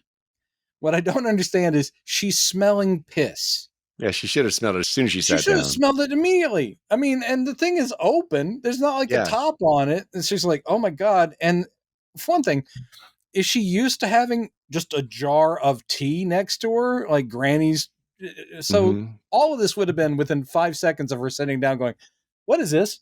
Get this out of here. Yeah, the bailiff would have noticed, and somebody would have said, what the fuck is it? I didn't ask for this. Get this out of here. Yeah. But she's smelling it. And because of her comment earlier about, you could give me a jar of piss and say it's Granny's sweet tea, but I'm not going to, I'm too smart for that. So she turns around and it says Granny's sweet tea or whatever, peach tea. And then she's like, oh God. And then she looks over and Luther's chair is empty, which is her like, this is a setup. And Scoot McNairy explodes. Okay, here's why I don't like this scene. Yes, maybe he doesn't see it. He is very focused. He admits it later. Like, I didn't see it. It was right there, but it was, the explosive device was surrounded by lead. I just thought it was part of his chair or whatever. Okay, maybe. But the second the explosion goes off, Superman and Flash are about the same, have same super speed. And he does notice, like right before he turns his head right before the explosion. Yes. So he does see it. Maybe he couldn't have saved everybody. Let's give it, maybe Scoot's going to die regardless. But I'm sorry, we've seen plenty of super speed scenes in Marvel movies and Flash and so forth. He would have just been able to, while their statue and explosion is blooming, whip them all out of there. No one had to die except for maybe Scoot. And he might even been able to save Scoot. I just like saying that. So this whole thing is just for Snyder going like, yeah, man. Because then we cut to it and the place is just a smoldering ruin and Superman just standing there looking like abashed. And I'm just sitting there going, no, Superman could have saved those people. He just could have. I'm sorry. And even if it did happen so fast that he wasn't able to save anybody in the immediate explosion, he would immediately leaped into action to save the people who were already injured. I mean, they do show him flying someone out and giving her to an EMT, and gotcha. All right. Well, and this is what I was getting to. This scene with him carrying that last survivor out and then leaving, that was not in the theatrical cut. We just see him coming out and leaving. Whoa. We don't see him saving anybody in the movie. Oh, I'd be very angry in the theater if that had happened. That's just not the character, man. Snyder, I'm saying it again for those who listened to my last thing. Snyder is only obsessed with what these characters can do, the awe and wonder of what they can do. He's about power and powers. He doesn't care about who they are. I mean, it's just an attempt to make every one of these characters a badass is all he wants. It doesn't mean, is this what the character would do? And I'm surprised at a Goyer or who's the other guy? Chris Terrio. That they wouldn't have sat there and said, well, Superman wouldn't have, stood there. He just wouldn't have. So, I mean, the fact that he does save somebody, and maybe he saves some of the other people that are laying there and being taken care of, whatever. And he does look like suitably like, oh, this is terrible. But still, it's just too little of what this character would do. And it's the same thing it's missing from Man of Steel for the most part, is that as Superman, he's not given an opportunity to relate warmth to the people. That's right. Yeah. He's warm to Lois. He's warm to his mom. Yep. And he's warm to Bruce Wayne later as far as a buddy once they finally get over their differences. They're, which happens so quick and for the stupidest reason. Yeah. When he saves people, he's just like, ugh. I'm going to hover up here for a while and think about. It's like he's doing a job. Yeah. Because the script needs him even to take a turn, because he's so disappointed in people in general, that he has these terrible speeches about to Lois and his mother about, yeah, maybe good men don't last, or this is only so much good you can do, and then you got to punch things in the face. I think that's a direct quote, but it's trying to make him grittier, like, oh, I was a fool. But one of the things is it contradicts because he goes and talks to his mom about his dad, and he's like, why did he never leave Kansas? And it's like, oh, well, he just, this was his place, and he never felt that the world out there could be any better than it would be here, and all this stuff. And okay, I like a Superman talking to his mom. That's nice. But later to Lois, he goes, my mistake was trying to see the world the way my dad did. In other words, with generosity of spirit and care and an optimistic belief in the better part of human nature. And then I'm sitting there going like, except for that's not the world Snyder gave us in Man of Steel. That's not the Pa Kent. He gave him a paranoid Pa Kent who does love his son, but still thinks it's better that he hide away and not save people, because then he'll be a target. He's not.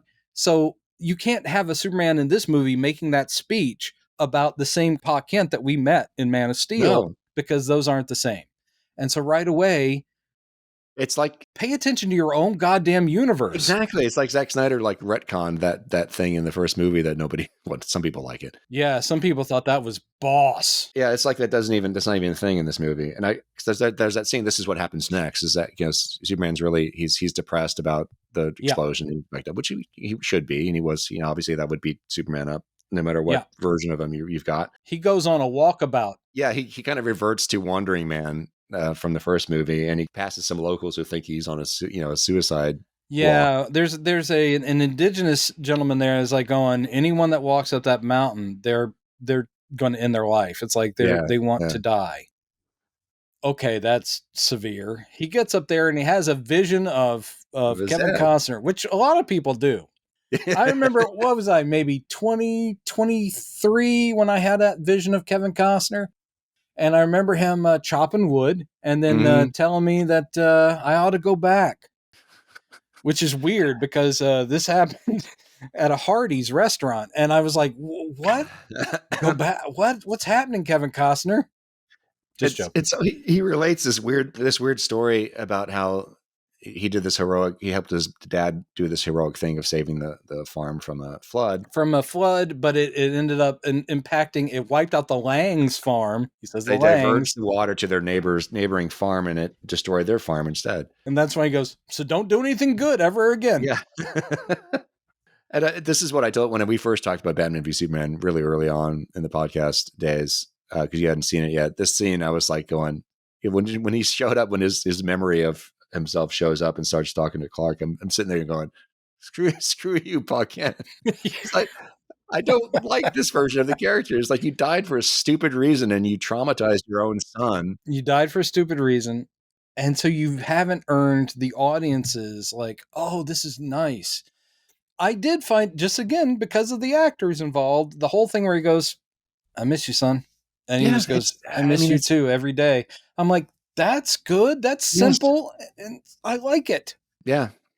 It's frustrating. But I don't like this Pa Kent. He had bad advice. Yeah, I know. Though he did marry one of the most beautiful women ever. So Diane Lane, what a catch. And she's doing a fine job. No one's not doing a fine job. Yeah. Even Eisenberg, who's way off, I still respect the fact that he said, all right, I'm going to give it a go. And I know he can act. I've seen him do lots of stuff and thought he was great. But yeah, okay. Anyway, so yeah, I guess he decides to go back because he got more terrible advice from his ghost dad. By the way. and also he watched Ghost Dad, which is a terrible Bill Cosby movie, as opposed to all the really good Bill Cosby movies out there. So, I mean, yeah. All right, Hickey and Boggs. There's one good Bill Cosby movie. All right, sorry. So there's that big set piece where Batman tries to steal the kryptonite, and Superman shows up in the middle of this, and they have this really stupid conversation. Well, there was the long and really dumb plot of Batman trying to track down some criminal person, or that's referred to as the White Portuguese. And I'm sorry, later on when it's revealed it's the name of a ship, again, Bruce Wayne is not a great detective, because I bet the first time he heard White Portuguese, if you put in a Google search White Portuguese, you would probably see shipping manifests of it, because it's not like it's a private sneaky ship. So I'm sorry, that's just stupid. Because it's like months later, he thinks he's after a crime boss, and it turns out to be the name of a boat, which is bringing the kryptonite in under the radar, so that that big kryptonite rock, so Luthor can get it. Bruce Wayne, Batman goes out to stop it. I mean, the action sequences, I love the Batmobile stuff. It's great. It's doing Batmobile things, except for popping out cannons and blowing people away. Yeah. That I loved. Yeah. Man, Batman who kills and uses guns. I was sorry. So he almost gets out. it. Edit that Sorry, out, Chad. okay. He almost succeeds in stopping them, and then when Yes. Superman shows up and stops him in the middle of it, and this is where we get. This is where they meet. This is where they meet, and this is where I was talking about earlier, that the dialogue really doesn't seem like it's David Goyer dialogue, because the dialogue is so stupid. It sounds like it was written by like a 10-year-old, 11-year-old kid on a schoolyard. It's like, he says, next time that bat signal comes, don't answer it. Oh, yeah. The bat is dead. Bury it. Consider this mercy. Yeah. And then Batman goes, do you bleed? Let me ask you something. Do you bleed? It's like, this is written by children. Because I'm gonna make you. Can you hear me? You just flew away. You have super hearing, right? So listen up, because you will. Guess who's gonna make you bleed? It's gonna be me, Bruce Wayne. Batman. It is really lame, and it is trying to be badass, and it is also a callback to Dark Knight, which it's better there. Is that when he plugs in his armored suit, which has like kryptonite, and he's been hit by kryptonite gas. This is all taken from Dark Knight, and Dark Knight is a very slanted take on Superman as well, making him like a puppet of the Reagan government. I mean, this is how far back it is, of course, and like an ultra conservative Boy Scout of like, I do whatever my president tells me to. And he's like, you're an idiot, Clark. But when he's beating him up, that's one of the things is like, I want you to remember that I'm the man who beat you. I want you to remember I'm the first man who made you bleed. And is that badass when it's Frank Miller dialogue in a comic? Sure. Hell yeah. Is that what I want in my movie? Is a dumbed down version? Let me ask you something. Do you have like that stuff inside of you that goes around and like if you cut yourself, it comes out as red? Do you have that? Because I know you're an alien. Okay. So it does come out sometime? Because I'm going to make it come out of you. Yeah, I hated that as much as you do. And yet, when I read reviews, because I went on Letterboxd to read other people's reviews, there were a lot of 4-star and 5-star reviews of this movie where they're pointing out like that was the most badass moment in all of film history. It's just so stunning to me that moment of the dialogue just sticks out like a sore thumb. It's like, that is not written by the same person. Yes, I had forgotten that terrible Superman line about the next time they flash the light in the sky, don't answer it. I'm like, yeah, what? The bat is dead. I'm like, all right, guys. Okay. This is lame. Yeah. I do like the fact that Batman gets out of the Batmobile after Superman stops it and is looking at him like, oh shit. There is a look on Batman. So he's like, I'm scared of you. Yeah. Super fella. When he turns the corner and sees him standing there, that was a cool shot. It was a cool moment, I think, too. But it just I'm never gonna slight this man as an image maker, because he is very dynamic and sets up some badass looking stuff. Yeah. Just keep him away from characters I care about. I mean, I watched both chapters of Rebel Moon, and I'm just like going, this is what the man looks like when he doesn't have IP, and it's not a good look. So Batman does eventually get the kryptonite. He steals it from a warehouse or somewhere. I can't remember. He steals it from like a LexCorp lab. Yeah. And one thing I don't understand is Lex is watching the closed circuit footage like of the break-in. so you get quick shots of Batman doing Batman things. So he already knows it's Batman. Why is Batman like, I'm going to throw a Batarang in there? Thunk. It was me. I did it. It's like, we know you did it, and you didn't need the Batarang to get into that case. It's just like he's going, calling card. Thunk. Yeah. Anyway, so then he's like going, and Lex goes, so it was Batman. It's all working according to his plans. Kind of. Yeah. Whatever. Basically, he peels his fingerprints off. So the Kryptonian ship believes that he is Zod, but speaks to him in English right off the bat. Yeah, and still calls him his real name, Alexander Luthor. Well, once the ship's like, oh, you're Alexander Luthor, okay. Why wouldn't it automatically speak in Kryptonian? And then when he speaks to it in English, go, oh, I'm sorry, you're a human who speaks English? There's no Kryptonian language in Man of Steel either. Wasn't there? No, I guess not. I do like that exchange. I mean, it's stupid, but when he's talking to the computer, when he's about to start the transformation, turning Zod into the thing, and the computer says, "No, we can't do that because because the Council of Krypton says you can't do it." And he goes, "And where is the Council of Krypton?" It's like, they blew up with the planet, right? So we're gonna ignore it and move on ahead. Yeah. So the computer goes, goes pretty like, cool. "Oh, Pretty okay." Cool. And it's like, well, you beat me in the logic puzzle. Right. Bleep blorp. And this scene does have some more dialogue in it that I thought was just strangely bad compared to the rest of the movie, where he says, he's putting his blood onto Zod's face to complete this concoction. It's basically like a witch's brew he's doing. Yeah, it's like, what would this do? He's look at you. You flew too close to the sun. Yeah. Yeah. What the fuck is that? It's so again, this weird, creepy. And actually, if Zod flew too close to the sun, he'd be really powered up. Sorry, buddy. Doesn't work with Kryptonians. It's like, no, he's not Icarus. Here's a good question. Speaking of the sun, Zod was finally getting his full powers by the end of Man of Steel because he was now exposed to yellow sunlight for a good long while. Yeah. So Doomsday, which is created in a Kryptonian pouch or whatever the hell, using Zod's DNA and I guess Luthor's, comes out and is automatically has all the powers. And yet it's born in darkness and its sole 20 minutes of life are spent in darkness. Where is his cells getting? And plus the idea of him being able to fly and shoot, heat beams too. I'm like, Doomsday didn't do that in the comics. He's already powerful enough. Why you got to go, oh no, he can do everything Superman can do. It's so way over the top. It didn't need to be. No, he doesn't need to be in the movie, period. And also the CG is not great. No. And the design is like an orc. He looks like an orc. He looks like an orc that when they do have the bone spurs pop out are too little too late and still doesn't look as good as the comic book Doomsday. I'm like, come on, man. There's the guy. Just look in the comic. Just use that. That's a badass look. We're not there yet, but the whole thing with these explosion things he causes, like, we don't need... Yeah. None of that was important for what you're doing in the story. None of it. It was important for badassery. When in doubt, make the ass bad. Okay. Okay. So let's dovetail into the final act. I'm ready. We're probably skipping over some stuff, but we're skipping over a lot of stuff, and Diana Prince and all that with her like going, oh, and Bruce Wayne looking at footage and going, oh, she's really old, but she's hot. Oh, then there's a weird, stupid flashback that he has, or the flash forward that he has in this alternate future, which literally Flash.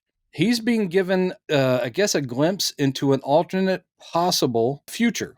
It's like a nightmare, and it goes on for a long time. I bet it was shorter in the theatrical one. But it's the same future we see in Justice League that's hinted at, where the world now, it's like Mad Max, and Superman is bad because Lois died. And I guess Superman is hooked up with Darkseid because you've got parademons flying all around. It's Batman in his desert survival gear with the goggles, and you're like, okay.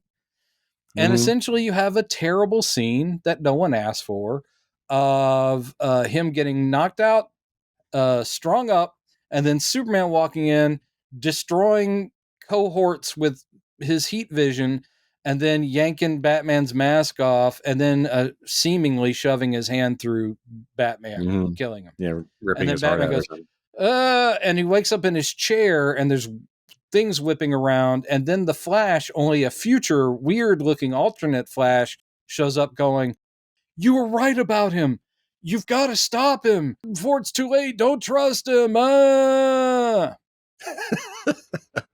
that's a little bit like Crisis on Infinite Earths, where the Flash did try to zip back through time and alert people, but he would always kind of disintegrate, like, oh, this terrible thing is happening. Oh, no. So they never knew what he was talking about. Zach, I appreciate that you did the reading, but this movie should have been about Batman and Superman meeting for the first time. Maybe not liking each other and then fighting a villain at most. But you want to pack in Death of Superman, Dark Knight, and even like your big plan for your Dark Side storyline all into this thing. And Wonder Woman. I just got to say, and Wonder Woman. And I got to say, no, sir. Yeah, no, sir.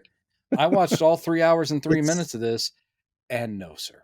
There's no way they could have made sense of all these things. And this is the thing that's so frustrating about the scene, which has some really cool visuals. And the idea of Batman in a post-apocalyptic landscape, that's a really fun idea.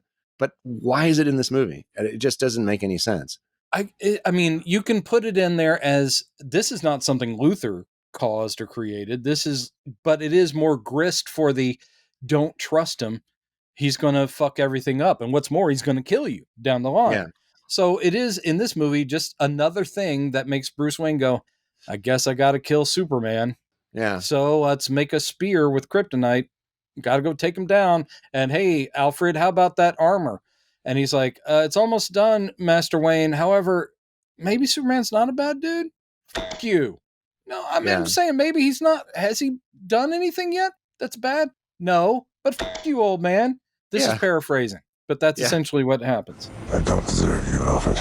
No, sir, you don't. And there's that line in one of the scenes after he tries and fails to talk sense into him very feebly. He doesn't really try that hard ever in the movie, but he goes, I know. So follows the House of Wayne.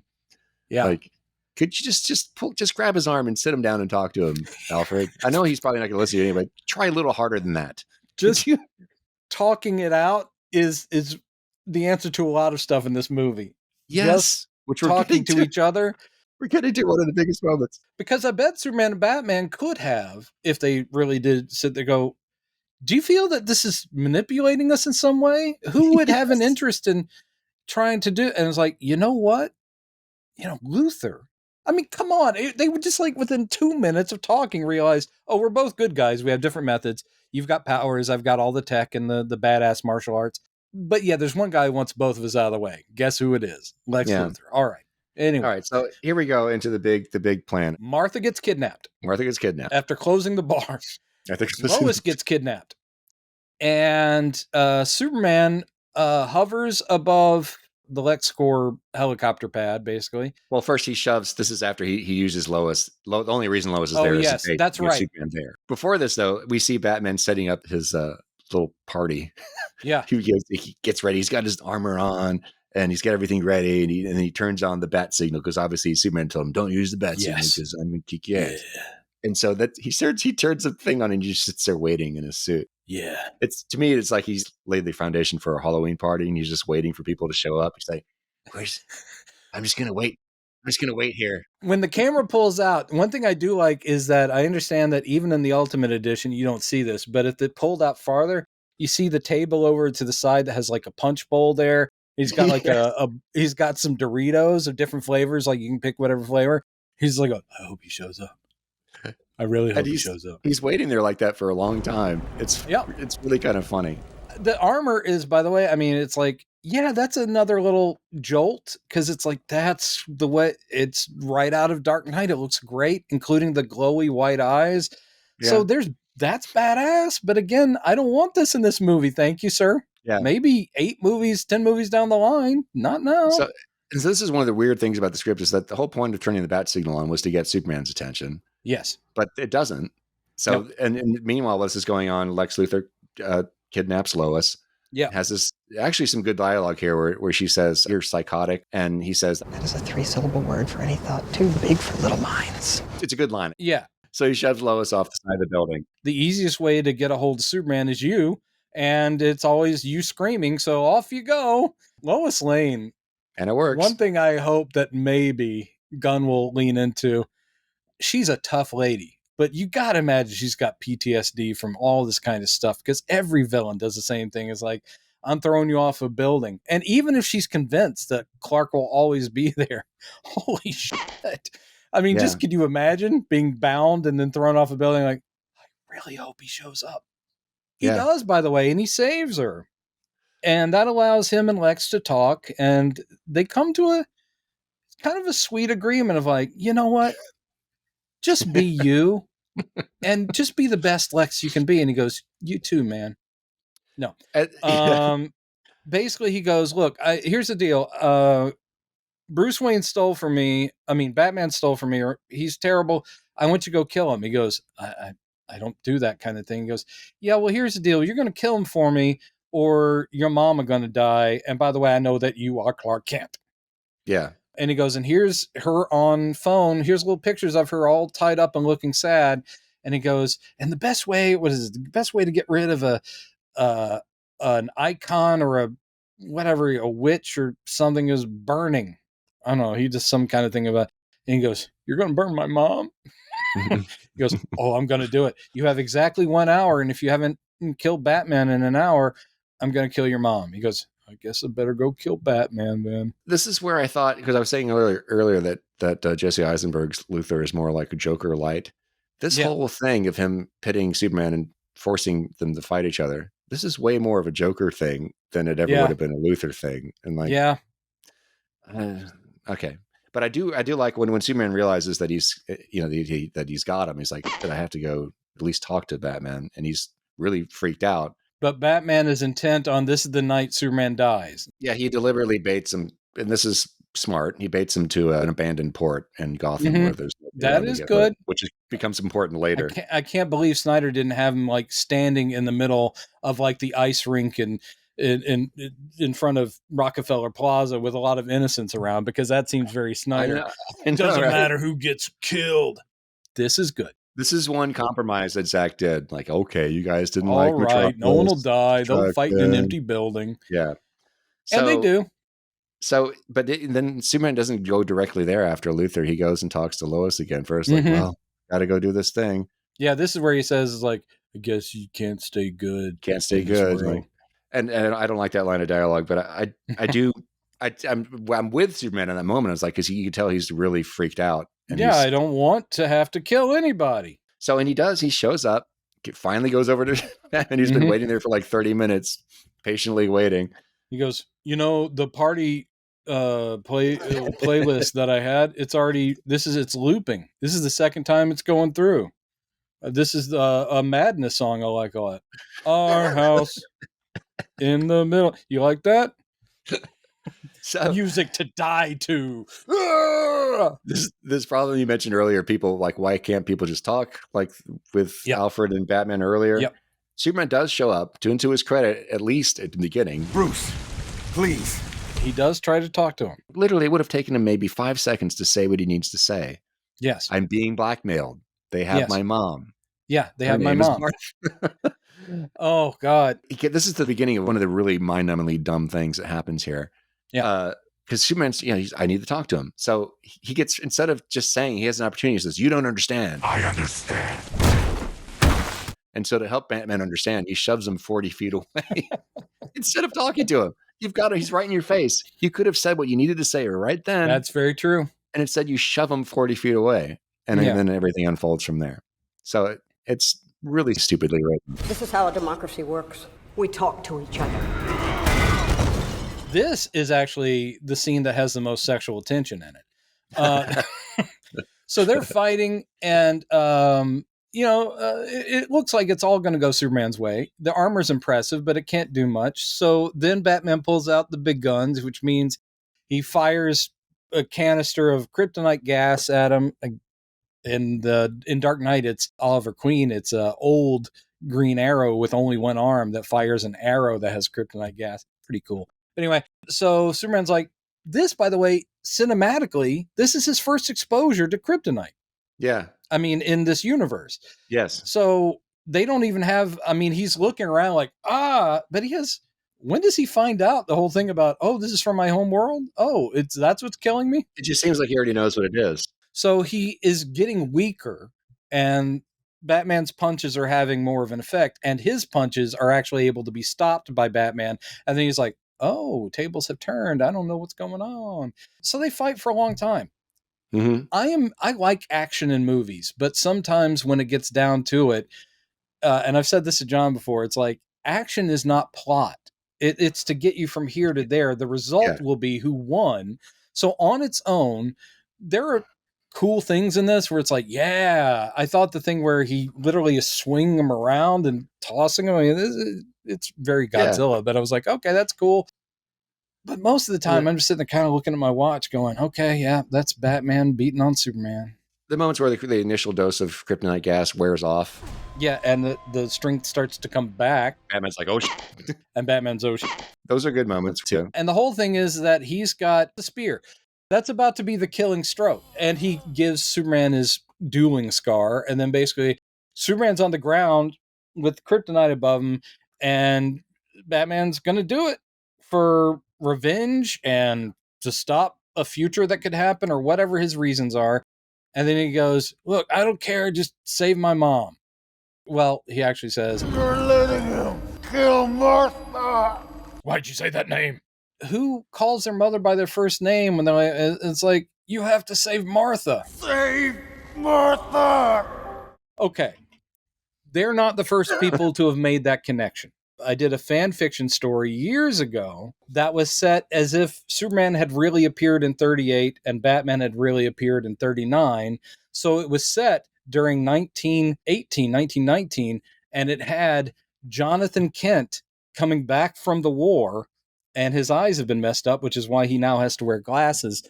Jonathan Kent is come back from World War I, and he's in Gotham for a night. And all of his fellow soldiers are dancing with ladies at the USO club, and a woman named Martha approaches him, but her name is Martha Kane, and she is a debutante of Gotham.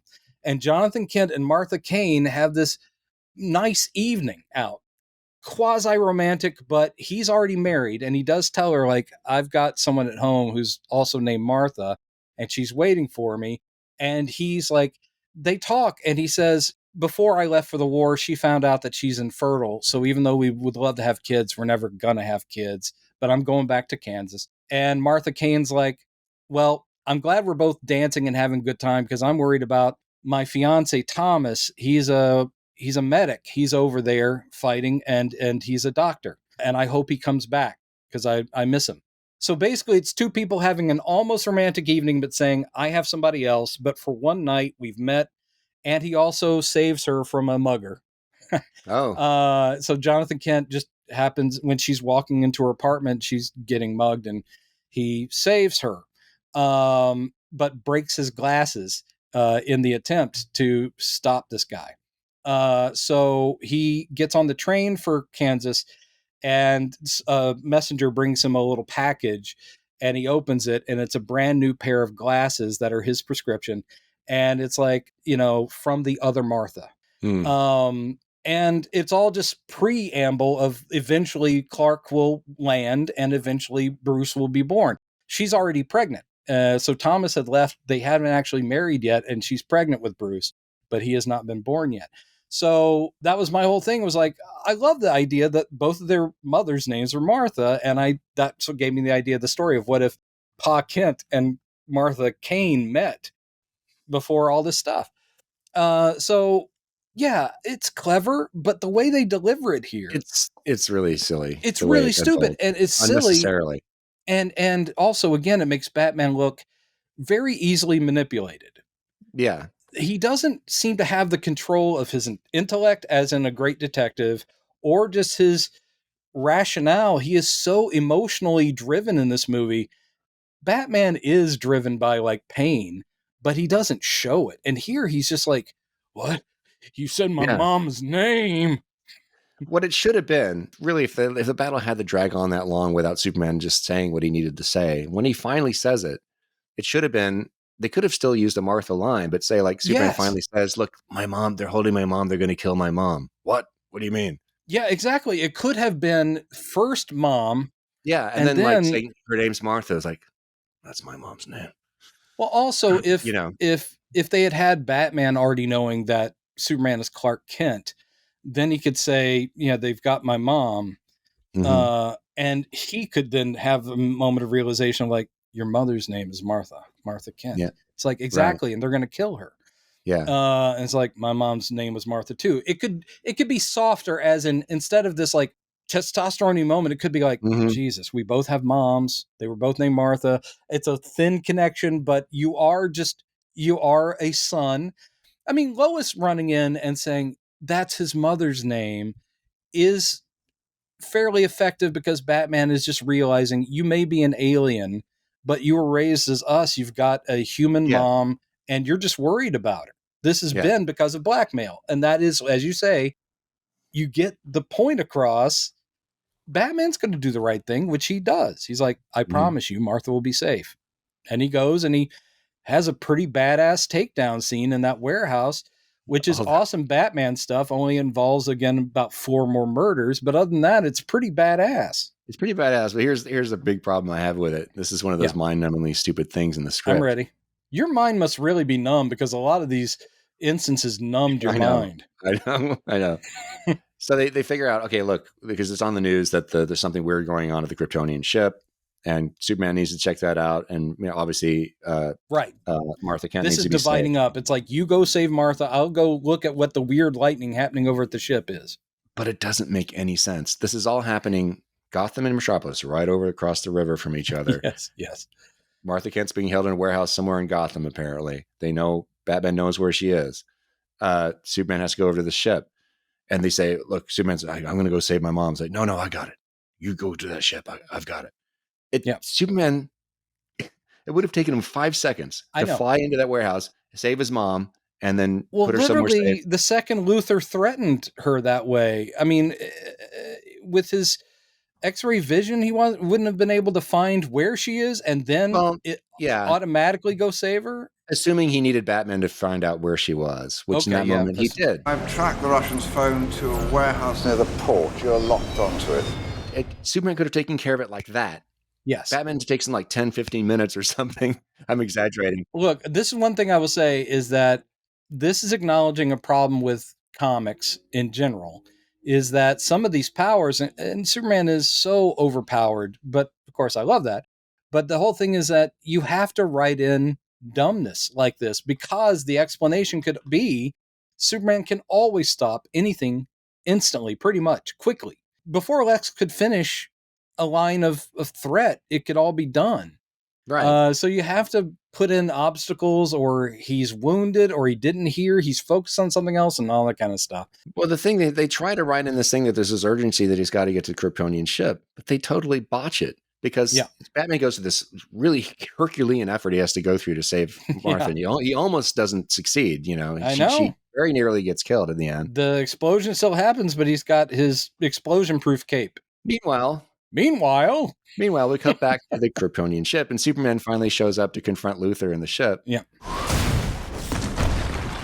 And I was thinking, wait a minute, what was he doing this whole time? Wait, is this a simultaneous thing happening? No. Because Luthor calls like, your mom's. Oh, yeah. Like, he calls on the phone and Batman answers because he's already saved her. I'd rather do the breaking in person. It's like, so what was Superman doing for 10 to 12 minutes? Oh, I didn't even make that connection. I think he was doing his hovering. He was doing his hovering above shit before he does shit thing. Yeah, but for 15 minutes of going, yep, that is lightning.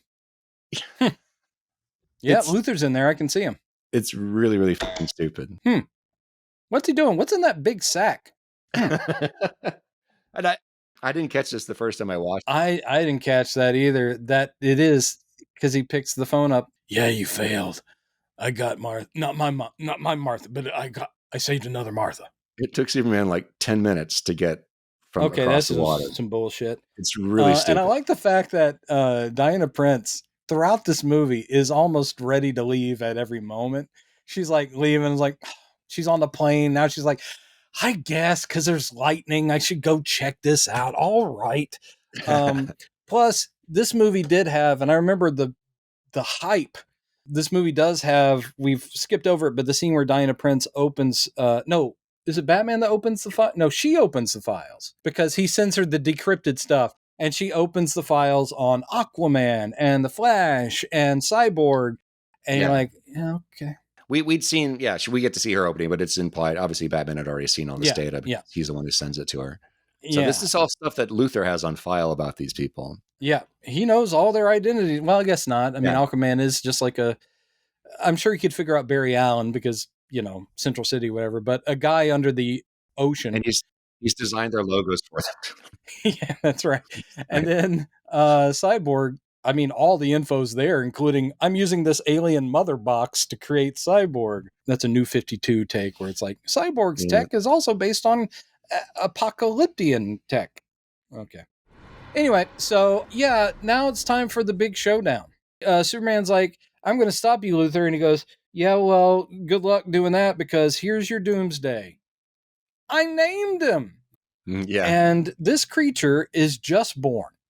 I mean, he is the most powerful, most aggressive life form that Superman ever fought. That was their whole point, is he's so powerful he could kill Superman.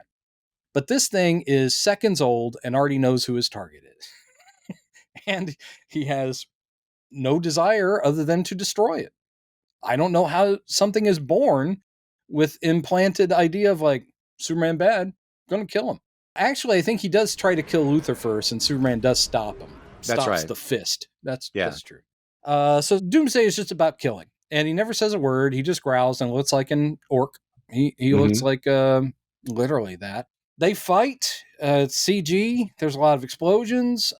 Throws him through a building. Doomsday throws Superman through a building, and then well, there's some cool stuff that happens in this, and I found myself thinking this. Like, I tried to pretend like the rest of the movie hadn't happened. Like, let's just pretend this is actually. Just go down to superhero fighting stuff, Because there are some really fun moments where you see Batman, Superman, and Wonder Woman fighting against Doomsday. It's some of it is kind of cool. Yes, with the best of their abilities and some really gorgeous shots. I do think right there, kind of at the end, when Wonder Woman finally goes, "Oh right, I've got a lasso." Yeah. Where they literally do the 3-way sort of team up thing, which is great, where she's holding him in place so he can't move. Batman is gassing him with kryptonite gas, and then Superman is like, I got to sacrifice myself, and he has the kryptonite lance. That's all pretty awesome because it's Superman, Batman, and Wonder Woman fighting this thing together. Well, and before that, this is one of the moments I thought, this is cool because Superman's actually trying to do a smart thing. One of the first things he tries to do is he pummels Doomsday into orbit, like away from the planet, and get him away from here. Oh, right. And then the army is like, well, fire nukes at him. Right. He just kind of lets the nuclear bomb hit Doomsday, but of course it gets him too and depletes him, turns him into a skeleton. Again, that's Dark Knight. That's also from Dark Knight. I know. Yeah. And then he just sits there and goes, oh, that sweet yellow sun. But that was one moment I was like, at least Superman's doing something smart this time. He's trying to get him away from the planet. That does give Batman and Wonder Woman a chance to take on Doomsday by themselves before Superman shows back up to save the day. I'm also going to say her debut appearance. Zach knew what he was doing. The timing is great. The editing is great. She pops up. She's awesome looking. I mean, people are piling on Gal Gadot. I think it's actually there's a T. There is, but it's pronounced either Gadot or Gadot. Gadot, okay. Yeah. But I think the T is pronounced, though. And she's not the best actress in the world, but I liked her in Wonder Woman. I find her charming, and I think she's very lovely. And she looks pretty badass. So as a way to bring this character in, that's not ideal, because who is she? And you've got your two main heroes looking at each other going, she with you? Oh, I thought she was with you. And them standing there together, would I have preferred it to be not in a gray wash of decolored and grit and dust flying through the air where you're like going, oh, that's the hero shot. Yeah.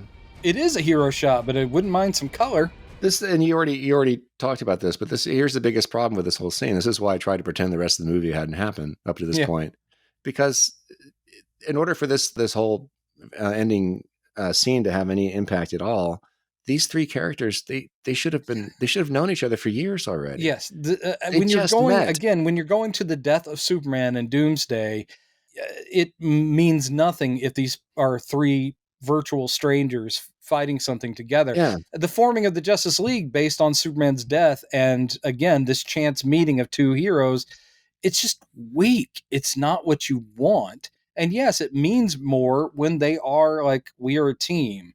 Yeah. Instead they're like, hey, you've got a sword or something? Try chopping at his Achilles tendon. And she does. I mean, imagine if this had been like the 4th or the 5th movie in the Snyderverse instead of the second one. Listen, good example. If the first Avengers movie, where they all met for the first time, had Cap picking up Thor's hammer, which is one of the most iconic moments in the MCU. But if it had happened in the Avengers, the first movie, it would have been cool, but most of us would be like, okay. Yeah. Yeah. It had an impact because of their history together, because of the way they'd seeded the idea of only the person who's worthy can lift this hammer. And that one bit at the party scene where it scoots a little bit in when Ultron, Steve's got it. Yeah. And Thor's like, oh, that's great. So it has an impact. This is trying, like I said, to have its cake and eat it too. Like, here you go, boys. But these people don't know each other. Why are we excited? Yeah. So separating it as if this were like later days, and that's what I was trying to do. Like trying I to know. Because the battle, there's some really great fun stuff in this battle. Yes. My only really complaint, if I succeed in doing this in my head, like saying, okay, this is this is the movie that we should have gotten like 5 years after this one, where they've Wonder Woman and Batman and Superman have been friends for years. Yes. There's still the problem of Doomsday. These huge power blasts that he puts out. This over the top shit that keeps happening. It's just distracting. It's like, just focus on what's happening. I think the reason those are there is that they're trying to indicate what the comic did very well, meaning the Death of Superman storyline. Doomsday showed up and was just this running thread where he had not encountered Superman, but he walks across the entire country and he's causing mass destruction. Yeah. He's on his way to Metropolis because he knows a Kryptonian is there and he's going to do it. So he is a force of nature, almost like a hurricane that won't stop, and people are dying by the hundreds. They have Doomsday waking up and immediately fighting Superman to the death. And the problem is that you can show him being powerful, but the idea of, well, he's just going to kill Superman or whatever, and no, they needed to show he's already causing destruction on a big scale. I get it. But, I mean, comics often just do it better. And also they have the benefit of stretching a story out for so long, whereas this is a 3-hour movie. Yeah. But Doomsday is showing up in the last 15 minutes and is supposedly the biggest threat of the movie and kills our main hero. I'm glad you brought that up too, because I'm not the biggest fan of Doomsday in general. Way, if they're going to come up with a way for Superman to die in the comics, that was just being beaten to death by this big dude. I remember that even though I got it, I was like, why isn't it one of his great villains instead of this guy they cooked up? But I do really like that what you mentioned, the scene where he's going across the entire country. Justice League and even Superman keep trying to stop him. Team after team of heroes, team after team. It's not like they don't worry about him until he gets to Metropolis. They're trying to stop him in Chicago or wherever, and literally they're getting wiped out. And you see all these great cameos from other characters. You've got the entire Justice League being laid down, which also explains why it has to be Superman at the end. He's the only one that can match him. And that is much better paced. Which feels deserving, even though this is a brand new character that agreed is kind of a gimmick, but what are you going to do? Yeah, when they gave him more of an origin later, when they explained his origin, that was pretty badass. I liked it. Of him being a Kryptonian creation. He was a Kryptonian war creature or something. And they just kept cloning and then killing them, like throwing them out of a tower and saying, like, try to survive on your own. And every time this little creature kept dying, they would clone it again because it was learning and becoming the ultimate defensive, offensive thing. I'm like, that's creepy, but that's pretty cool. So anyway, that's not what we get here. But they fight. Batman is, it's always the trick. He's great, but all he's got is like stuff he can fire at the guy. It's a super powered thing. So luckily it is part Kryptonian in this movie because he's like, I got a couple more canisters of green gas. Poof. But he can't do much. Wonder Woman's cutting him. And then she finds out that, like every other being, she can kind of just stop it with her lasso. But I mean, and again, I'm a sucker for it. Every scene of her like just going, I'm like, oh yes, Wonder Woman and the Golden Lasso. It's so awesome. And then Superman's like, I gotta do it. And he does he have a moment of like, sorry, Lois, I'm going. I love you very much or whatever. He does a goodbye.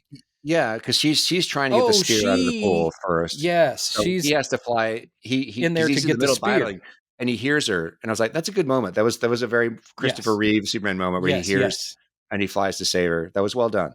Yes, he gets there, and then he realizes what she was trying to do. So he, risks himself by going down to get it himself, and he doesn't make it out. She has to help him out. He's unconscious by the time he's back to the surface. She throws it a few feet away so he can recover. And then he looks at her and says, I love you. And she's like, no, don't do it. It's like, I have to. Nobody else can do this. And that's a good moment. Again, this would have been so much more powerful if they had set it up the right way and they hadn't crammed it into the second movie. The second cinematic appearance of the Superman being his death is like, guys, you don't jump to the end of the story. You just don't. Even though we know he comes back, doesn't matter. So he does. He flies a spear into Doomsday. It's like, and Doomsday has to pull himself. He does the bone thing out of the chopped off hand because is it Wonder Woman that chops off his hand? Yeah, of course. Yeah. So he grows a bone spur, shoves it through Superman's chest, and then it's basically that thing of like, I'm going to shove it in farther. And he's like, I'm going to shove this in farther. And then they basically just fall down dead. Both of them are dead. End of movie. No, we get about 40 minutes of epilogues. Yeah. Including another weird choice. Snyder is I don't think he's that smart. I'm sorry, everybody. I know that's mean. I don't think he's that smart because he leans into tropes that everyone else in the world knows are tropes. And maybe you want to not do that. No matter how beautiful a scene you set up. And like I said, this guy can film.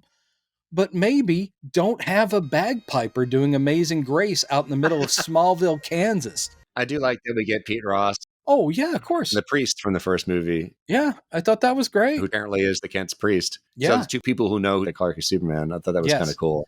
I liked that. Perry and Lois, of course, are showing up for this one. Martha, of course, she's very sad.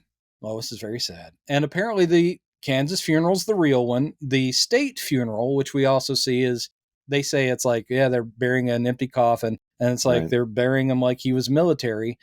And that's just, again, so Snyder has an excuse to be like, fucking 21 gun salute. Yeah. And then jets flying over because that's fucking badass. And then he does a slow motion. It's not just that you see the cannons firing. We're also going to show the shell falling to the ground. I'm like, Jesus, he just has a hard on for all this like machismo stuff, which is fine. But to each their own. But yeah, I'm just sitting there going like, great.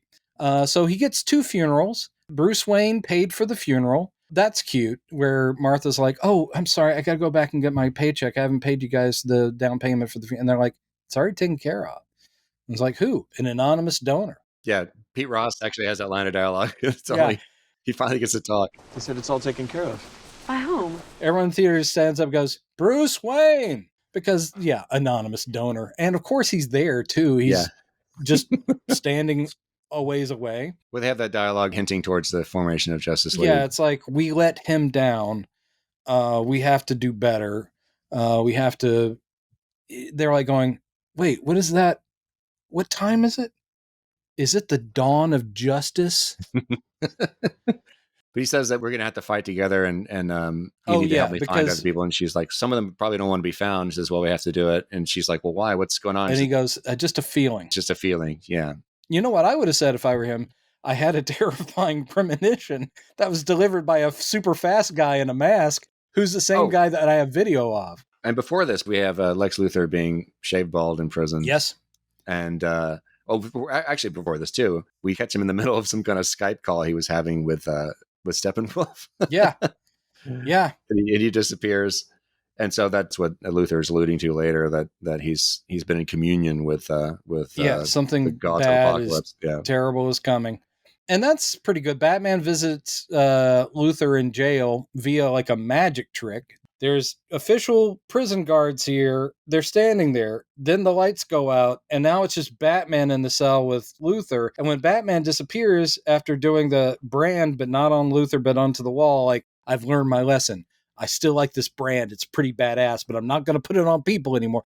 But anyway, and then when the lights come back on, I don't know how Batman made that work. But anyway, he threatens him. He's like, yeah, you do anything, I'm gonna kill you so hard, you're gonna be like extra dead. You don't even know how dead you're gonna be. I'm gonna killify you so hard. So he basically threatens Luthor, and Luthor is being kind of smirky, like, well, whatever, because something really big's coming, and you're not gonna be ready for it. Okay. So yeah, there's a lot of endings, including Perry looking sad, and there's the Superman is dead newspaper headline. And then on the inside, Planet reporter Clark Kent also dead in the explosion. I actually don't remember in Justice League how they handled him coming back. Does he only come back as Superman in the Justice League? There's some things I'm confused about. I want to watch again. But this leads me to the last shot of the movie where Lois throws some soil onto his casket. Yeah, this doesn't make any sense.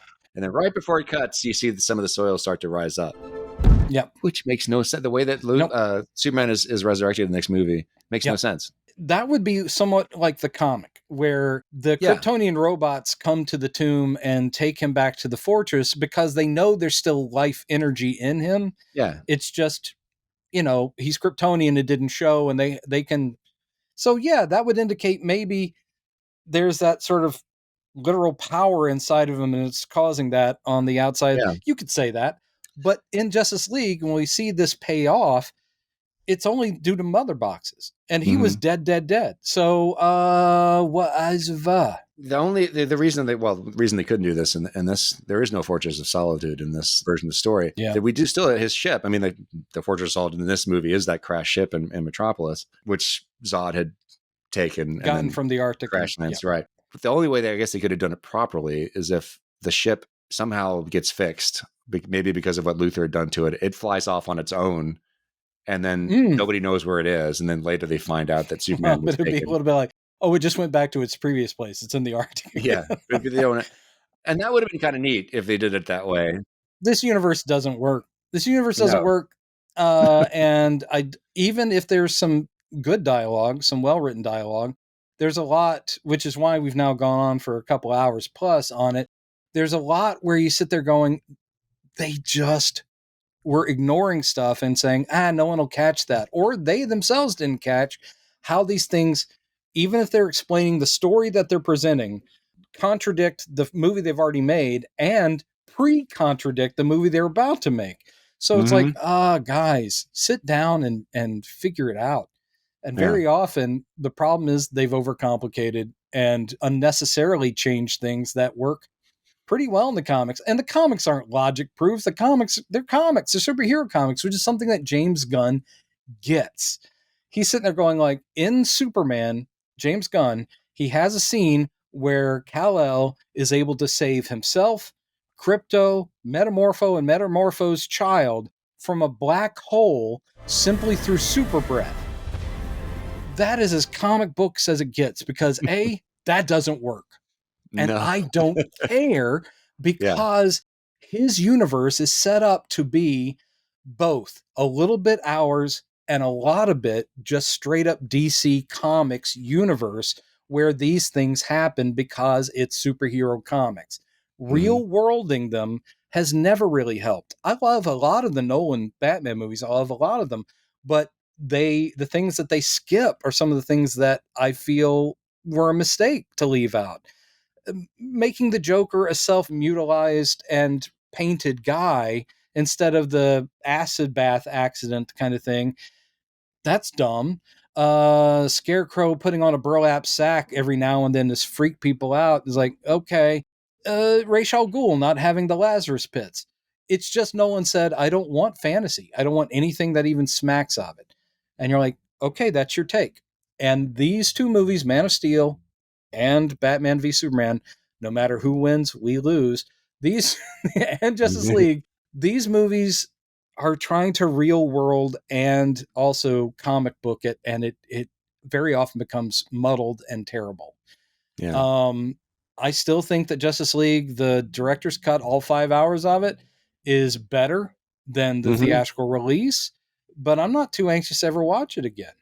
I mean, is it cool that Martian Manhunter shows up and talks to Bruce Wayne for like 2 seconds? Yeah, because it's Martian Manhunter, and I'm so excited to see him. But generally, that movie just stinks on ice because it's more of the same Snyder version stuff. Yeah. Is our take. What's yours, P-Saps? And I'm sorry if you guys have listened to this full thing, but first time watching the movie for me. And I did go in, well, I didn't really go in too open-minded because Man of Steel and Justice League I'd already seen, and I generally don't like what Snyder does with these characters. So going into this, after having heard so much about it, it was about what I expected. I still gave it 2.5 stars because great cast, beautiful cinematography, but not a good movie. As much as I don't like this depiction of Batman, there was supposed to be another Batman movie with Ben Affleck that he was going to direct. I really was looking forward to that. Actually, it was like, this might be cool. Because the tangents that the Snyderverse was going after this, Wonder Woman was great. Aquaman was fun. It was fun. Justice League was it wasn't, Snyder was out of the picture by the time that movie came out, but they were trying to course correct. And I think that the Batman that came out might have been an improvement on what had happened up to that point, but we will never know. The Batman, which is not in this universe and isn't in, as far as we know, James Gunn's universe, it's still, we still don't know, but he's pretty clear about, I'm just going to let Reeves do his thing. That is a course correct, if only, I mean, it's still gritty, it's still dark, and it's kind of real worldy, but it's hitting Batman notes that haven't been there in a long time, including him being a detective, including, I mean, there's a lot of, I didn't like the Bruce Wayne in the Batman, the idea of the emo weirdo that people are going, man, I can't believe he came out of the manor. It's like, the whole thing of the Playboy persona is trying to divert people from knowing that you're Batman. If you are a moody, lank-haired weirdo, people are going to go, oh, you're Batman, right? Because your parents were shot? Right. Right. It's a little on the nose, but I still thought Matt Reeves' Batman, the Batman, is great, and the Penguin was amazing, so I'm down for a continuation of that version.